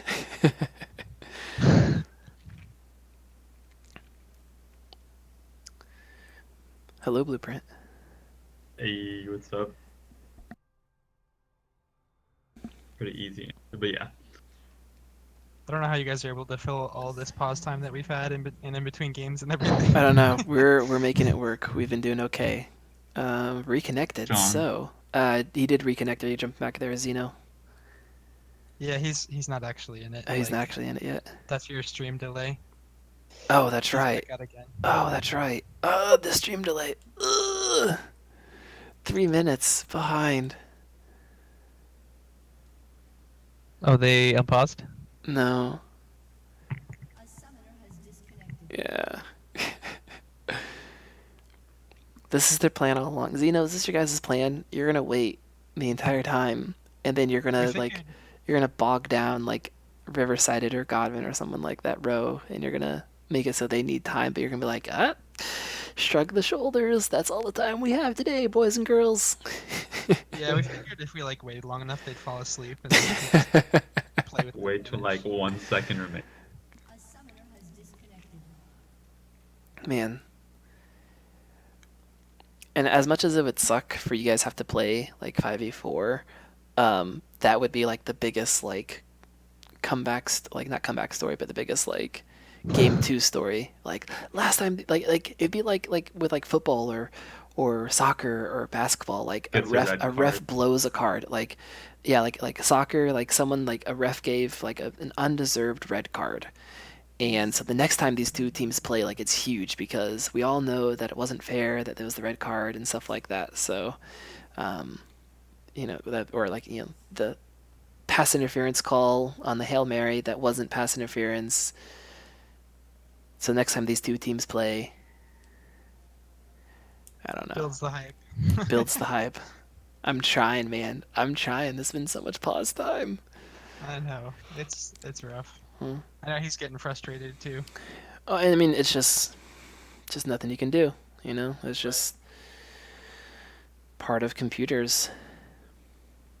I'm glad you guys did like think through ahead though and put together some actual rules on like what can happen because I could see there being some um like just a lot of like, oh, they're pausing for way too long, or what do we do now? How long, that was just nice to be able to have the good rules set up there. Yeah, I tried to steal as many as I could from like either LCS or like other leagues that are kind of running that out there already. Yeah, We like to use the word borrow. borrow, good sir. Borrow. Season 1 rules. Yeah. I have no clue what you're talking about. I typed all of these rules by. No borrowing. So while we do have this extra time, thoughts on how the new 10-band system is going to affect the, because it's going to roll out during our season 1 Oh yeah. 8 weeks. So how do you feel it's gonna affect certain people, like maybe trying to ban out an ADC player, trying to get their pull down, or how do you think these strategies are going to work now? What's interesting is my understanding of how this is going to work in tournament draft is going to be identical to what they use in LCS, which is different than what's going to be in solo queue. Because solo Oh yeah. queue, Yep. everybody's going to ban one champion this- and it happens all okay. simultaneously. In tournament draft, it's going to be, you get the 3 on each side, and then you do the 3 champions, and then you get the second wave of bans. And then the last 2 champions. So you could really potentially ban like an entire lane out, especially if they're like somebody that's like a one trick or only have like a very small pool of champions. Prevent them from playing anything really. But then again, if you can only get 3 bans done before the first group of selections, they can still pick that one champion that might still be in their pool. Mm-hmm.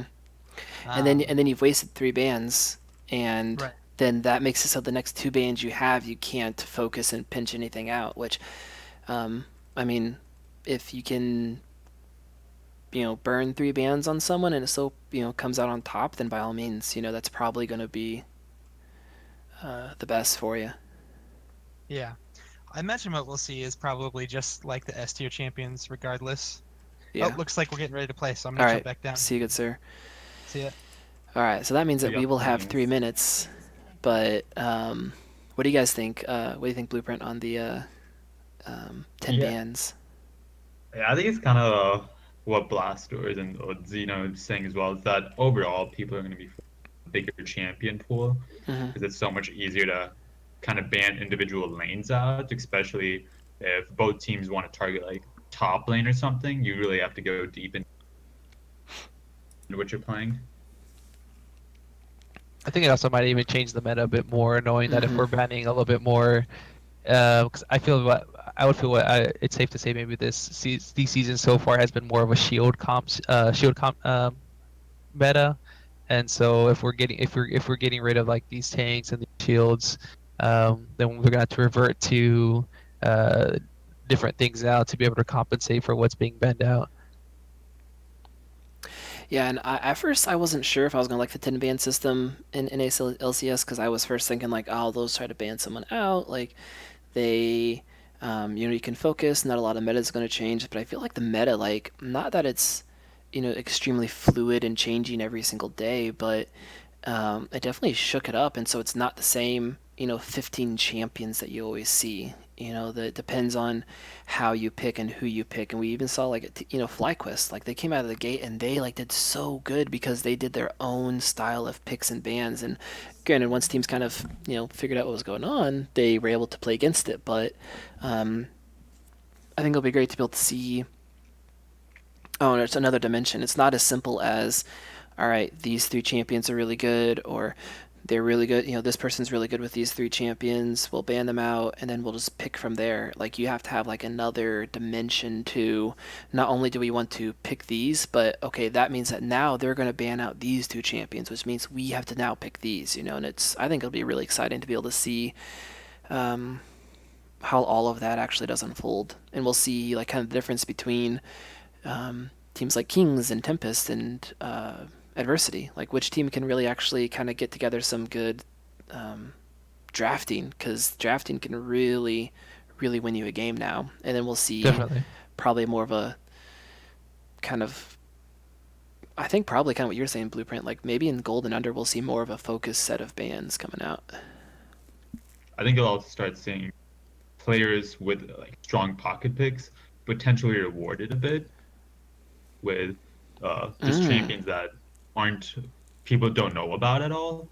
That those can kind of sneak through draft if say all other top laners are banned or a lot of mid or junglers are banned. You'll see pocket picks come through that can be a surprise. What are some pocket picks that you can think of that we could probably see? I think you could potentially be seeing Nesua. I don't know if he's Cassiopeia today at all. I know he plays that. Maybe Xerath too. His Xerath. Yeah, Xerath or Cassiopeia. I mean, it kind of already seemed like Miguel brought out his Io, which is what I would think is a pocket pick for him. Since it's not seeing a whole lot of play elsewhere. Things like that, or even Jeff's Skarner if other tanks are banned out.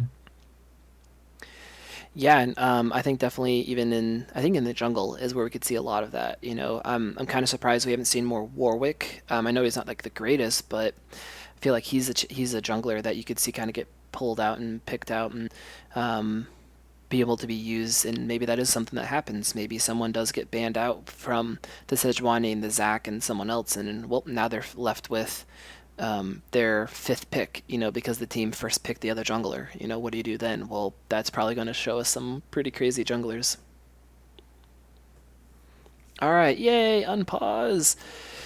We are back, all my bronzy friends. So we'll see how we can get back into the game here. And well, one thing that I'm wondering now is it's already 2 minutes, 2 minutes in, and Zac's actually going to be really behind. Considering the Vi already has cleared his blue jungle area, and so he's just it's gonna be a little hard for him to be able to get some ganks in, so it might actually affect their mid game strongly as well.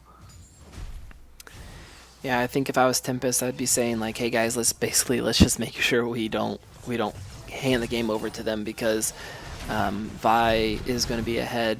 Vi actually could go maybe even counter jungle, maybe, and really, I mean, as much as I don't want to say it, like just honestly abuse the fact that Zac was having internet problems. I mean, that's just what you have to do. If someone has a bad ankle in basketball, but they keep, then you feed it in and you force them to fight you. I think that's a smart way to play.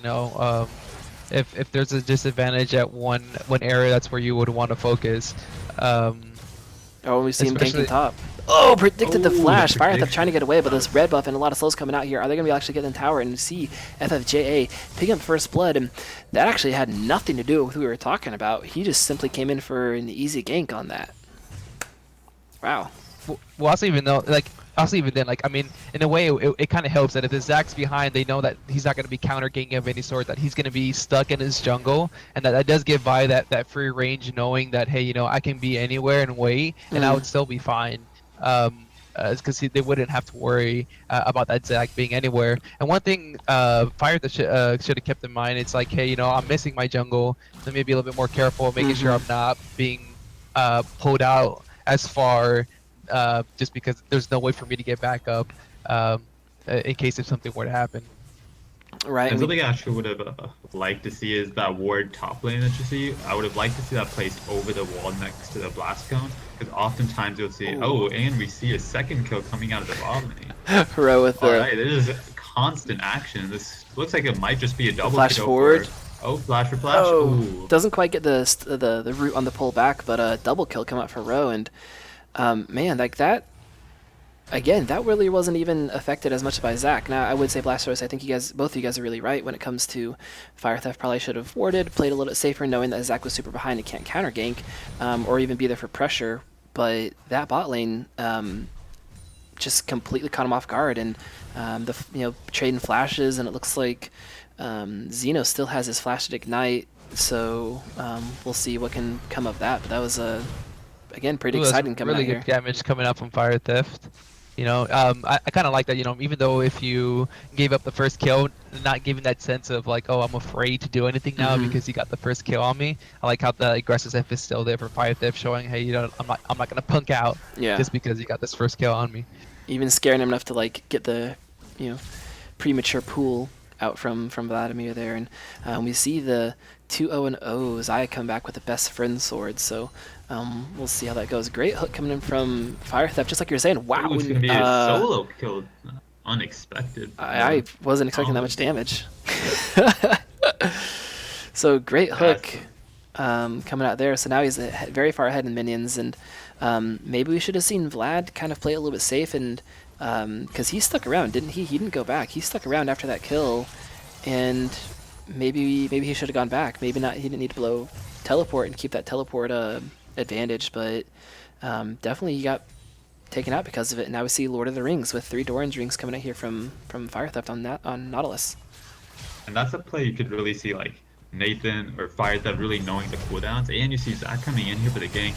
Knows that Zaya does not have Great a bubble. flash up, Here comes and that it's a great TP. bubble.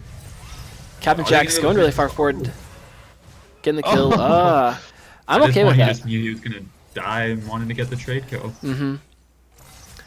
Yeah, good job from Captain Jack. Still, turned it around as much as he could on that one, and I kind of like it that they gave Jaeger the kill on that, because whereas we probably would have liked to see it on Row, they got more gold out of it. They were able to get that assist gold onto Row and the kill actually on the Jaeger, so he kind of helped turn around the fact that he got killed in top lane. So we're seeing Mass Link, and if you whisper, he might gank. We'll see.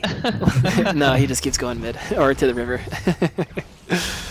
He would have been spotted by that ward in the mid or river bush. Oh, the pixel bush. Yeah, that's true. So, again, a pretty understandably even mid lane. We see Nesua is winning in farm.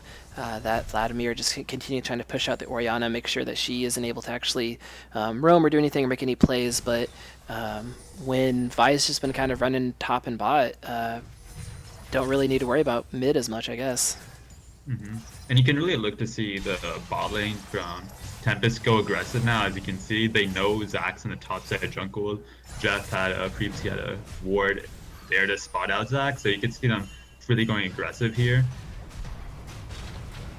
Fire Theft's been a lot of damage, and Vladimir with a Hemoplate coming back through, able to get some health back, but man, that's just so much damage that a Nautilus can dish out and take even through those 3 Doran's rings. It's pretty silly, it's pretty scary, but we see Vladimir still behind in CS, and honestly, I think every single game we've seen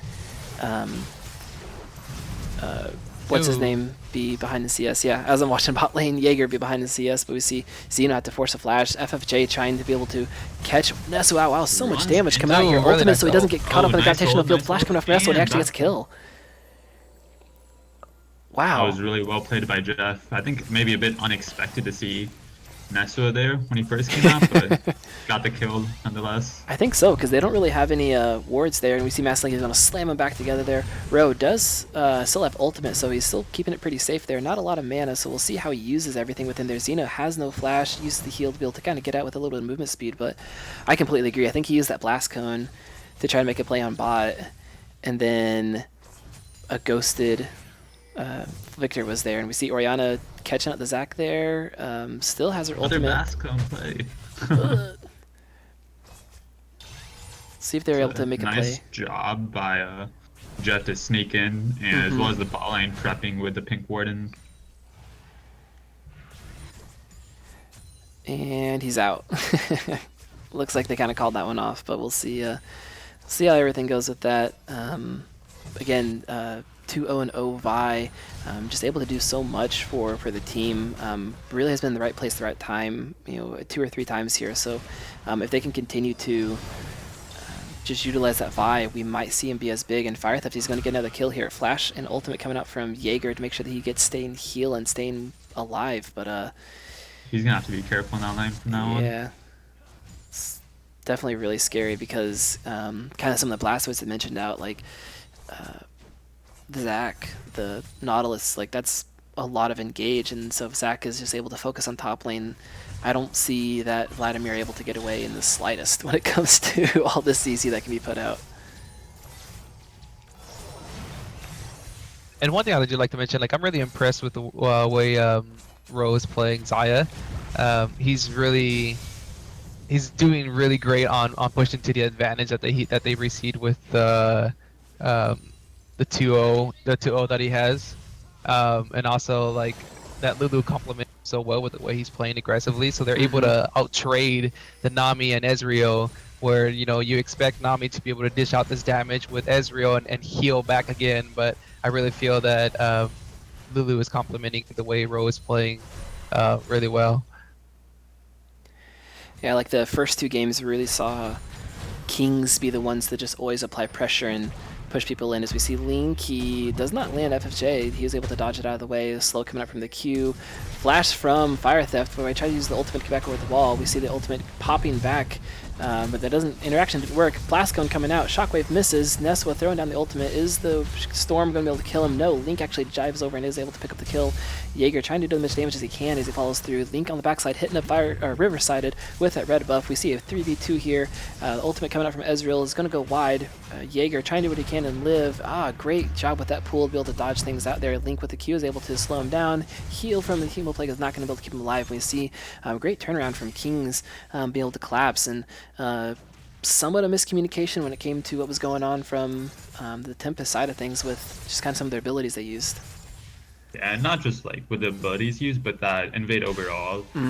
Top lane was not shoved in any way, so Nathan was guaranteed to be the first one to arrive, as well as just a lack of vision on the Zac.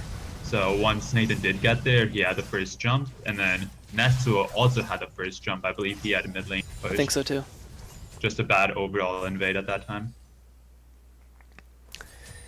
Right, and hopefully they can kind of slow it down, because I think at this point, I mean, we're looking at even gold. So yeah, that Zac had a DC early on, and he's not doing so hot when it comes to his income of gold, but I would probably just say this one's even. They weren't able to actually completely pressure up with the advantage they had, and I mean, maybe we can see Vi come out ahead and show off that Vi is 2-1-0 and has 60 some CS, but I don't know. It just wasn't as good of an early lead that they could have had there.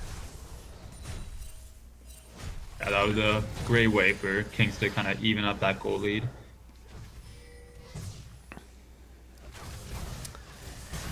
We probably won't be seeing I'd actually be surprised if we see any dragon fight come out soon, with it being an ocean drake, because generally not really valued as highly as like Infernal or a Mountain Drake, but we could see it come up after a win by one of the teams in a skirmish or bot lane play, then see them potentially turning for Drake after they grab Dragon.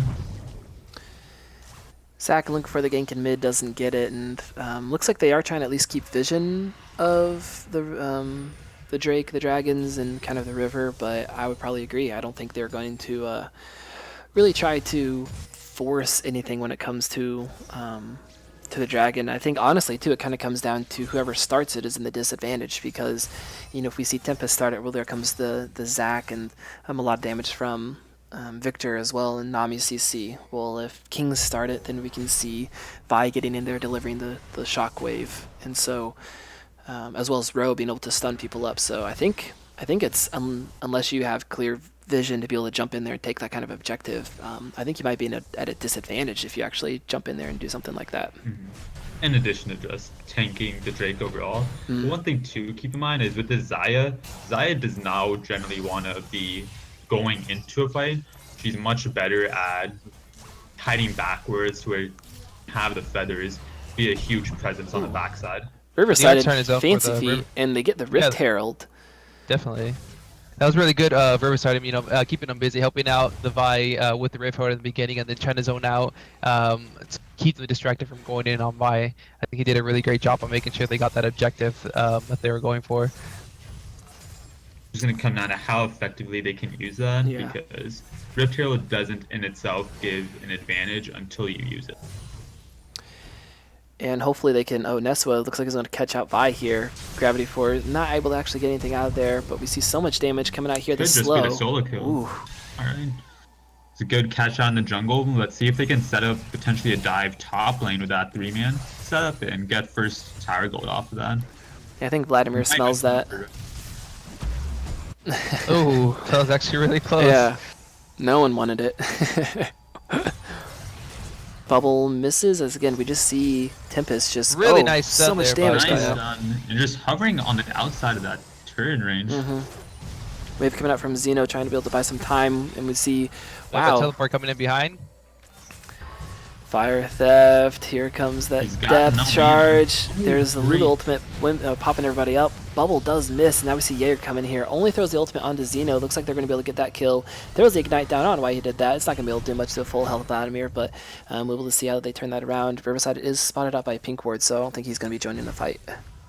Yeah, they really should have just backed off after they saw the Vladimir teleport coming in, where the both Captain Jax and Xena died already low health. I think even then before that, after Fire Theft had used his ult and then didn't get anything off of the hook when Lulu ulted the Xayah, there wasn't really much after that they're able to get from that. The minions are there. I think from that point on, they should have started, realizing, this we're not going to be able to get this kill now, and especially with how Blueprint said, like, Oh my goodness, some more damage. Captain Jack Kill Sparrow. here with the ult, getting the solo on Captain Jax. Man, Getting caught. this almost seems to be like the bane of Captain Jax's existence. The Vi, the last two games, has really just given him so much trouble. He's just not used to.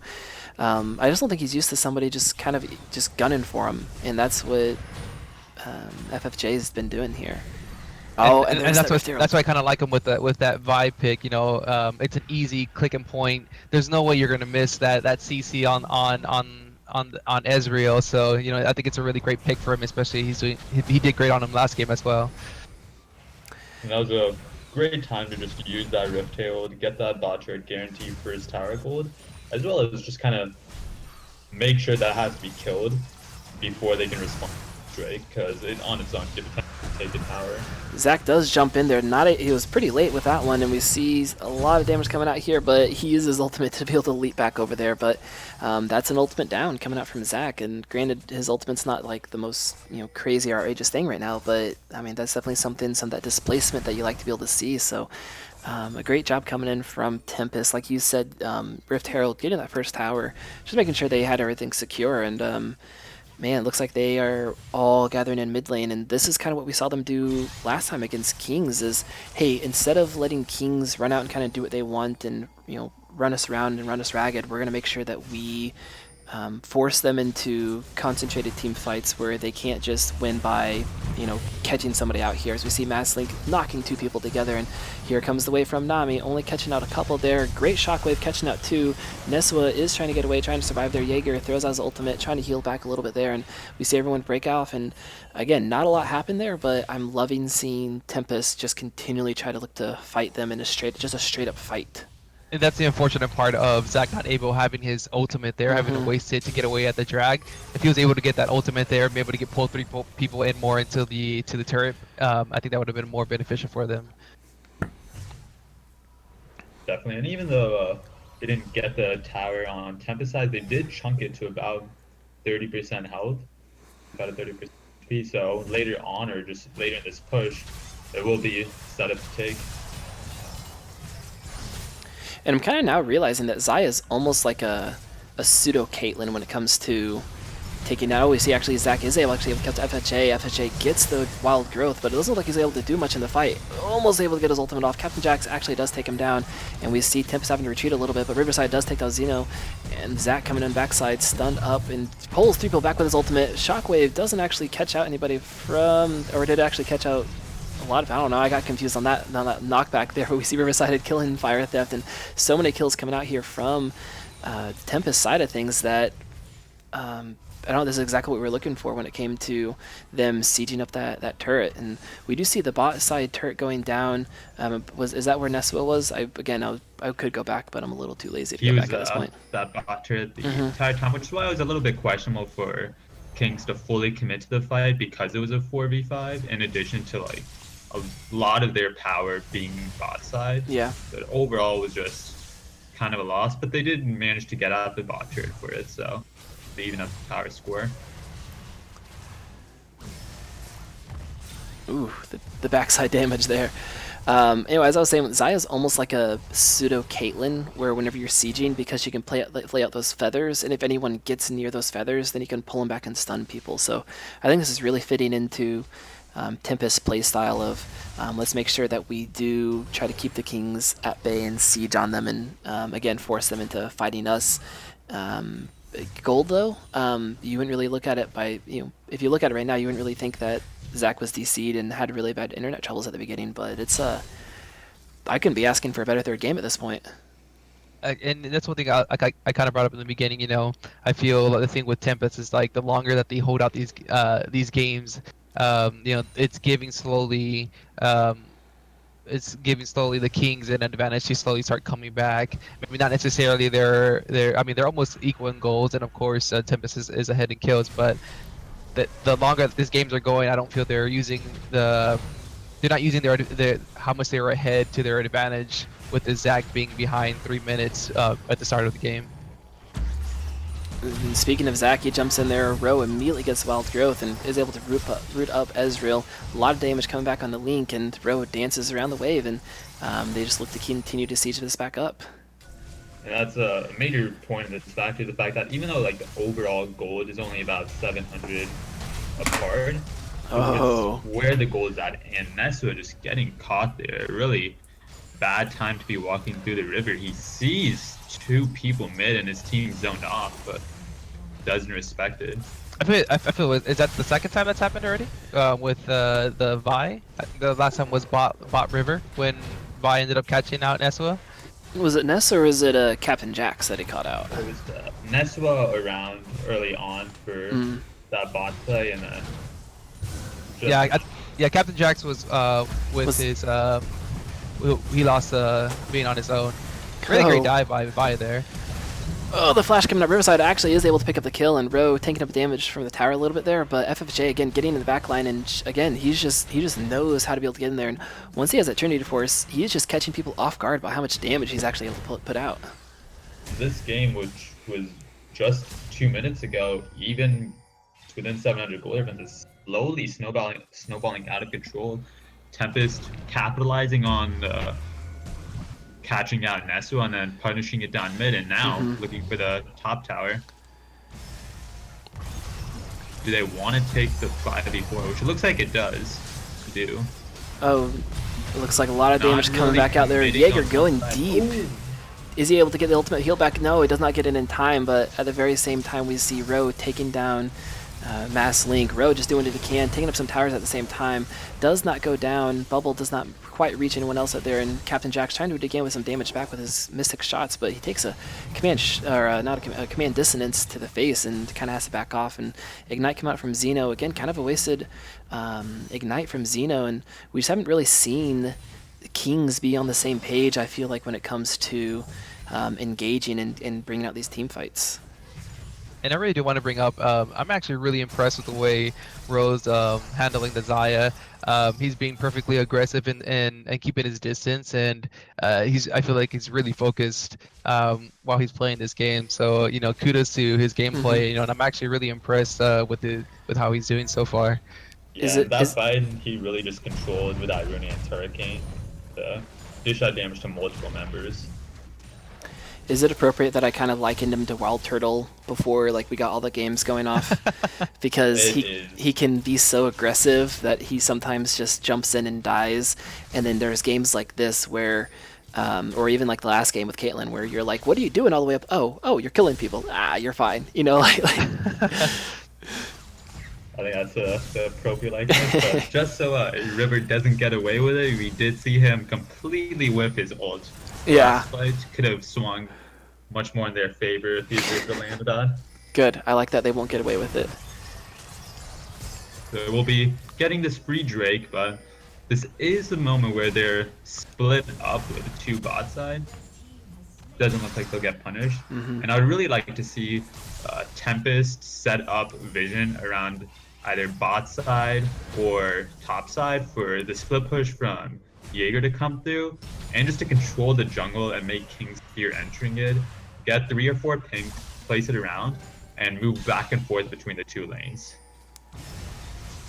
Uh-oh, Roe, Wild Turtle, a little caught out there, gets the wild growth, is trying to get away as much as he can, and they are protecting him so far, and we see him just getting the shield, and not a great shockwave coming out, not catching a whole lot of people. We see Neswa does take him backside, FFJ, getting out while he can, looking to charge back in there, does knock up Fire Theft, able to take him out. Mass Link also is going to go down, and great double kill coming out from Oriana, and FFJ says, you know what, probably should have just left, but great job from Captain Jack Sparrow for being able to snipe him out there. So that takes out, I think that takes Baron off the table. They probably could have done Baron with that, but because Captain Jack's, it looks like they're just going to get a tower.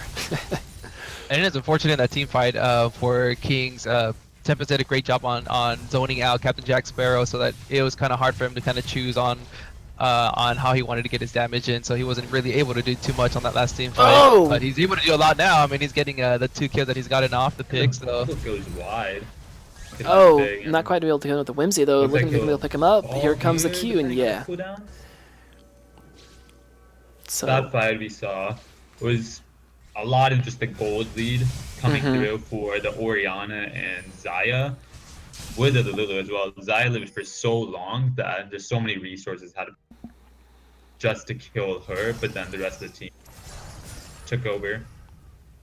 yeah, they pretty much caught out who they were wanting to try to catch out there, and because of the mobility that Xayah can have, the kind of protect the AD carry that Oriana and Lulu can bring to the table, Xayah was able to survive so much of that. And then, like you said, like they wasted so much, they expended so many resources on that when it, you know, the tides of the fight turned back around, they really didn't have a leg to stand on him. Again, great job from Captain Jack Sparrow. He probably saved a Baron there, or maybe even an inhibitor, paid for it with his life. But when you're down like this, you take those straights. You know, you look to be able to come out ahead or even as much as possible. Yeah, when you're trading kills as a team that's behind, it'll generally be in your favor, because as the game does go on, players are going to start capping out on builds, and they have empty gold. So if you can trade those kills in your favor, which even though they weren't really able to just now, just trading kills is always effective if you go even. You talked earlier about the Ocean Drake not being something that's as contested, but 2 Ocean Drakes, how do you feel about that? I think it's actually going to be amazing for Tempest, because now they can go for skirmishes, and if they don't win them, pull back, heal up with the Ocean Drake, and then potentially throw out in Baron, because Kings don't have that liberty to heal up. I do want to see just overall more concentrated vision, really from both sides, in terms of Kings having a defensive line to sort of protect themselves, which we do see a bit of. But Tempest, for a team that's ahead, is completely lacking vision in enemy jungle, Yeah. which could potentially come back to bite them. Yeah, unless they are able to play and use that gold lead, Kings might be able to actually catch them. And here's some of that vision that is coming into play. And Mass Link twice now has tried to get in there, face check, and just has to run away. And I saw earlier, I believe SKT was getting found out, and they we're having to blow Banshee's Veil and or an ultimate and Row just go ahead and starts attacking it. They want to be able to jump in there and take this, and I think they have to turn. They don't think they want to let Zach jump in there and fight. And we see the ball delivery system. Here comes the TP coming in from Fire Theft. I think it's going to back off. Yep, there goes Fire Theft. Oh, Jaeger, he is just going ham. He is in the midst of everybody. There goes Azonia's Hourglass. He's tanking up all kinds of damage. And now we see Mass Lake in the back line trying to pull people back into the team, but it just looks like they're not able to actually completely get them out there. Row just doing the damage he wants to do. Great Shockwave pulling back Fire Theft, and Jaeger just able to tank so much because he can heal it back up. Nesua does get exhausted. Flash forward. Row does not quite land his ultimate, but he is able to continually push out damage, and all that's left right here is the bot lane, and Row taking a couple Mystic shots to the face, so we'll see if they are able to actually push this through, and what they'll actually do with this game, or not game-winning fight, but this winning fight they just had.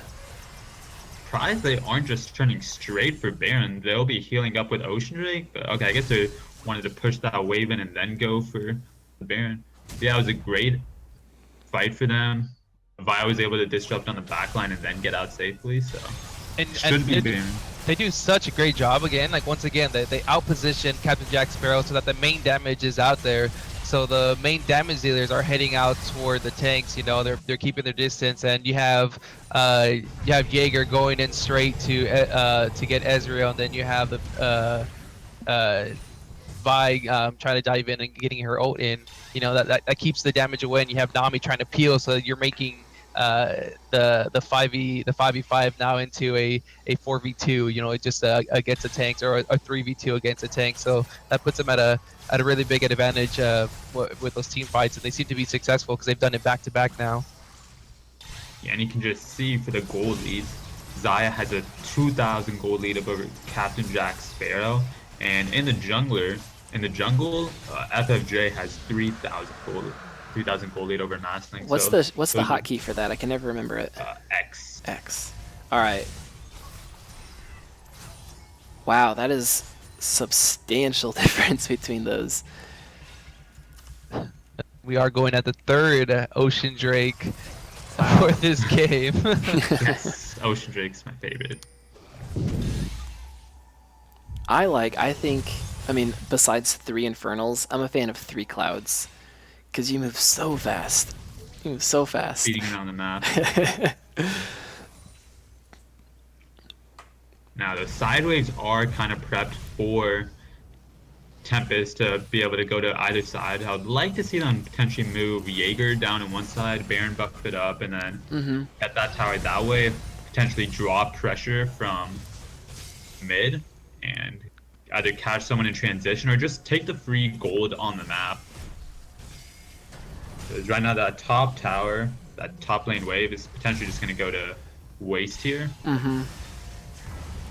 Pool. So they probably want to back out a little bit from this, but Row is just putting out the damage. So I would agree. Why not just keep playing the pressure game in mid and just kind of switch people to the bot side and then all rotate up? And not the best use of Baron buff at this point, but I mean, again, if nothing else, they're not letting Kings run around the map and do what they do best and take control of where people go. Yeah, and you've already kind of noticed that even though both top laners don't have TP. Oh, great catch onto Fire Theft. Redemption coming back in. Pressure down this turret easily, and Jaeger double and potentially try to force the game right here. They have a substantial 10,000 gold lead. Just going a bit ahead of his team at that point, though. Oh! My Riverside has done like 2 or 3 times so far. Puts the ultimate onto himself, flashes forward, and gets the ult. And I think this is it. I think Tempest is coming through. Tempest is going to actually take down Kings and just in stylish fashion. Again, unfortunate that Masklink was having internet problems, but the gold was even. The gold was actually in favor of Kings for a little bit there. So. I have to say huge props to Tempest for coming in and completely changing how the Kings had to play, and just very impressive from really all the players, all in general. And I think what it really came down to is individual players on Kings not respecting the vision available and what vision they didn't have, getting caught in rotation. We saw a series of plays that led to 2 mid towers falling, Nestor getting caught out, but that really happened with multiple members. So you want to see that be cleaned up for next week's. Yeah, and I think I'm gonna ride the road train Mm-hmm. again. He did so good this game, and it's unfortunate that I didn't really get to see the first game and second game to see how he did, but it's just so impressive on his positioning with the Zaya. Especially getting those stuns. You have to position yourself your way so that those feathers can land perfectly to be able to pull them back to hit those three. And I think it shows that Riverside, he was able to get finish off getting those kills or inputting that damage as well, but those stuns were on point on those team fights, and like he did such a great job um, uh, that game. It's just so impressed the way he's been was playing that Zaya. Yeah. And really, in conjunction with the Lulu, it's just so hard to punish the few instances where he does have poor positioning because he has his invulnerability from ult to be able to position away and dodge out CC, and then he had the Lulu ult come through, or Oriana shields come through. Yeah. So it was just really well built comp that let him pop off and carry as hard as so. And it shows with the damage that he has currently on here. Like, I would even be happy to say, the player of this game here would be Ro. I would agree. Sure. He, it just everything from the beginning to the game, getting that 2-0-1 advantage in the beginning, and keeping that aggression onto the Nami and the Ezreal, and I feel like even with Nami picking that ignite, I feel like it wasn't really even used in the way that maybe Xeno wanted to, or it just wasn't like visible at all during the game. And I feel maybe like that, maybe that's where the exhaust maybe would have helped a little bit more with stopping Rose Zaya pop off so much. But yeah, like I just feel like Ro just did just such an excellent job executing everything that he needed to do so that he could be able to pop off. Yeah, and I'm wondering if maybe slightly the fact that MassLink, like with his DC and internet issues, like I wonder if like Royals just kind of not Royal, sorry, Kings kind of got out of like the mindset of, playing aggressive and staying on top of things. Because man, it's 11:30. Like we have been doing this stuff for. It started at 8:30, so like so long. I did not want to do it for this long, but it ended up happening. So I wonder if like that party maybe played into it. Not saying like they all tilted and like they couldn't get their act together, but I'm wondering if like just slightly they just weren't as focused, and it just kind of shows the mental agility that someone like Rowe is able to have, where he came out and he came from his corner, and he was the type of boxer that doesn't let the guy get 2 steps away from his corner, and he's already like down your throat punching. And I feel like that's what he did this last game, was he just kept on them the entire time.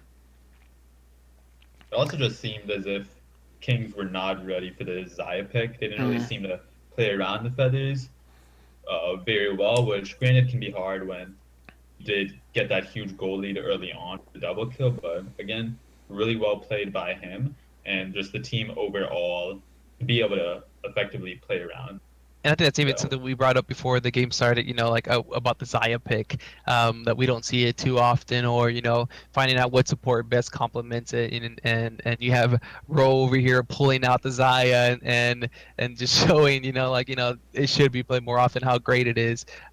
So yeah, I could agree, if Zaya is not something that, it's constantly being picked, maybe they don't have, I guess, the mindset or the team comp of how to play against it.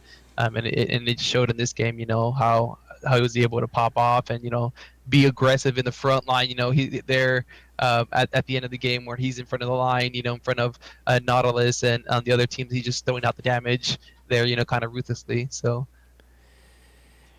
Yeah, and Blueprint, were you able to catch any of the other games? I was not. It was not able to. All right. So I think so just kind of going back to the games. Game one, we saw the bot lane with Rowe and Fields be able to get ahead, and they got a gold lead, and well, they got some kills. In all honesty, that's how they got the gold lead. But we didn't see them transition that, and we saw just the comfortability coming out from Captain Jax on Lucian and Xeno with Zyra, and they were able to turn that whole bot lane around and really kind of help win the game. And I don't know really for game one if I would want to give Nesua, who did just amazing on Syndra and towards the mid to late game really just was catching people out, or if I want to give it to Captain Jax, because he just really was able to help like get over the deficit and help propel his team into the mid game. Either way, I would say FFJ got MVP for game two. If you guys saw game two, Blaster, you saw the end of game two, right? Would you? Yeah, yeah, I would agree. I think it even carried on to the third game, where FFJ was able to get those picks with the Vi.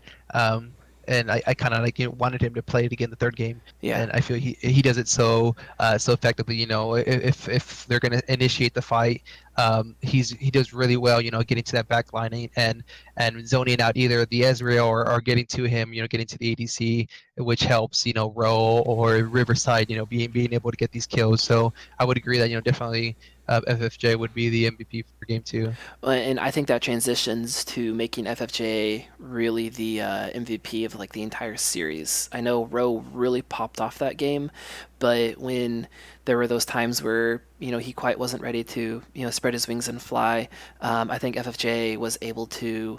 Well, I mean, he caught out a few people there all by himself, and so while Ro really flexed his muscles and really carried the team, FFJ was just like silently in the back, like helping like feed the machine. And I think from the evidence of game two, where he just completely popped off and was just completely just dominating whoever he caught out, to this past game where maybe he didn't pop off and wasn't quite carrying and doing all the damage. I think he, because of his movements across the map, because he was able to get the right people ahead in the right situations, as well as some good picks and good team fights at the end, like you guys were talking about. Like he didn't just immediately click on somebody and go in deep. He waited for the right opportunity. And so I would have to say FFJ gets the series MVP. Yeah, I unfortunately didn't get to see the other game, so I would have to just go along with your pick.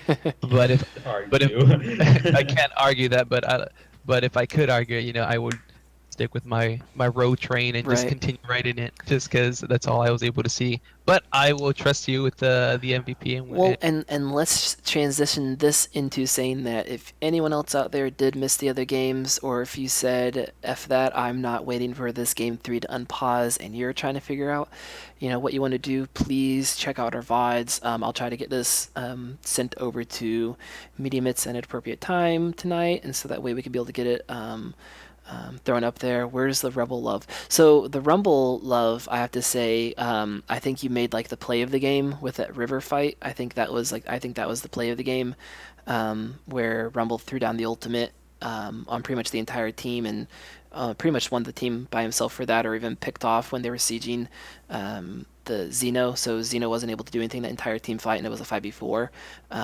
So I give Rumble some love. Yeah, like play of the game. I just don't say it was, Rumble was the player of the game. Yeah. But please again check out our VODs. We'll try to get these uploaded as soon as we can.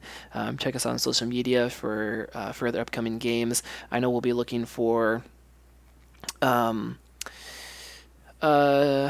think we're going to try to make a more consistent night or nights that we stream. I don't know if I'll be able to do Wednesday nights as much, but maybe Wednesday nights is a night that I can take over. So everyone out there, we're figuring out the best nights that we can. So please continue to check us out. It was great. I think this was the most viewers that we'd seen so far. I saw it peak at like 36 or 37 maybe. I can't remember exactly, but around in there. So thank you everyone coming out here. Do you guys have, Blastoise, do you have any last words? And then we'll hear from Blueprint, and then we will go ahead and end our stream for the night. Nope. It was great games that we had today, especially with our higher caliber teams. Mm-hmm. I think it's something, everybody gets to kind of enjoy, and especially with that long delay, unfortunately. But I think we can agree, that some of these games were enjoyable, and pretty impressed with some of the gameplay that we saw. Yep. Blueprint. Yes, pretty nice to see the teams go back and forth, even though I was able to only see this last game. But I'm excited to see just how throughout the season different teams evolve, picks evolve, and how standings end up. Mm-hmm. Yeah. Are you still there, Blueprint? You kind of disappeared. Oh yeah. Okay. Just making sure. I honesty. All right. It is late, everybody. For everyone that stuck with me from the very get-go, you got to hear my voice go from pretty excited to a little worn out and trying not to yell so people can sleep in my house. But that being said, again, thank you everybody that did show out. Great games. I mean, every single game that we've streamed has been super exciting, super competitive, and super entertaining. So thank you to all the players. Thank you all to the fans. Thank you to all the fans, friends, and anyone else that jumped in here. So thank you, everybody, and have a great night.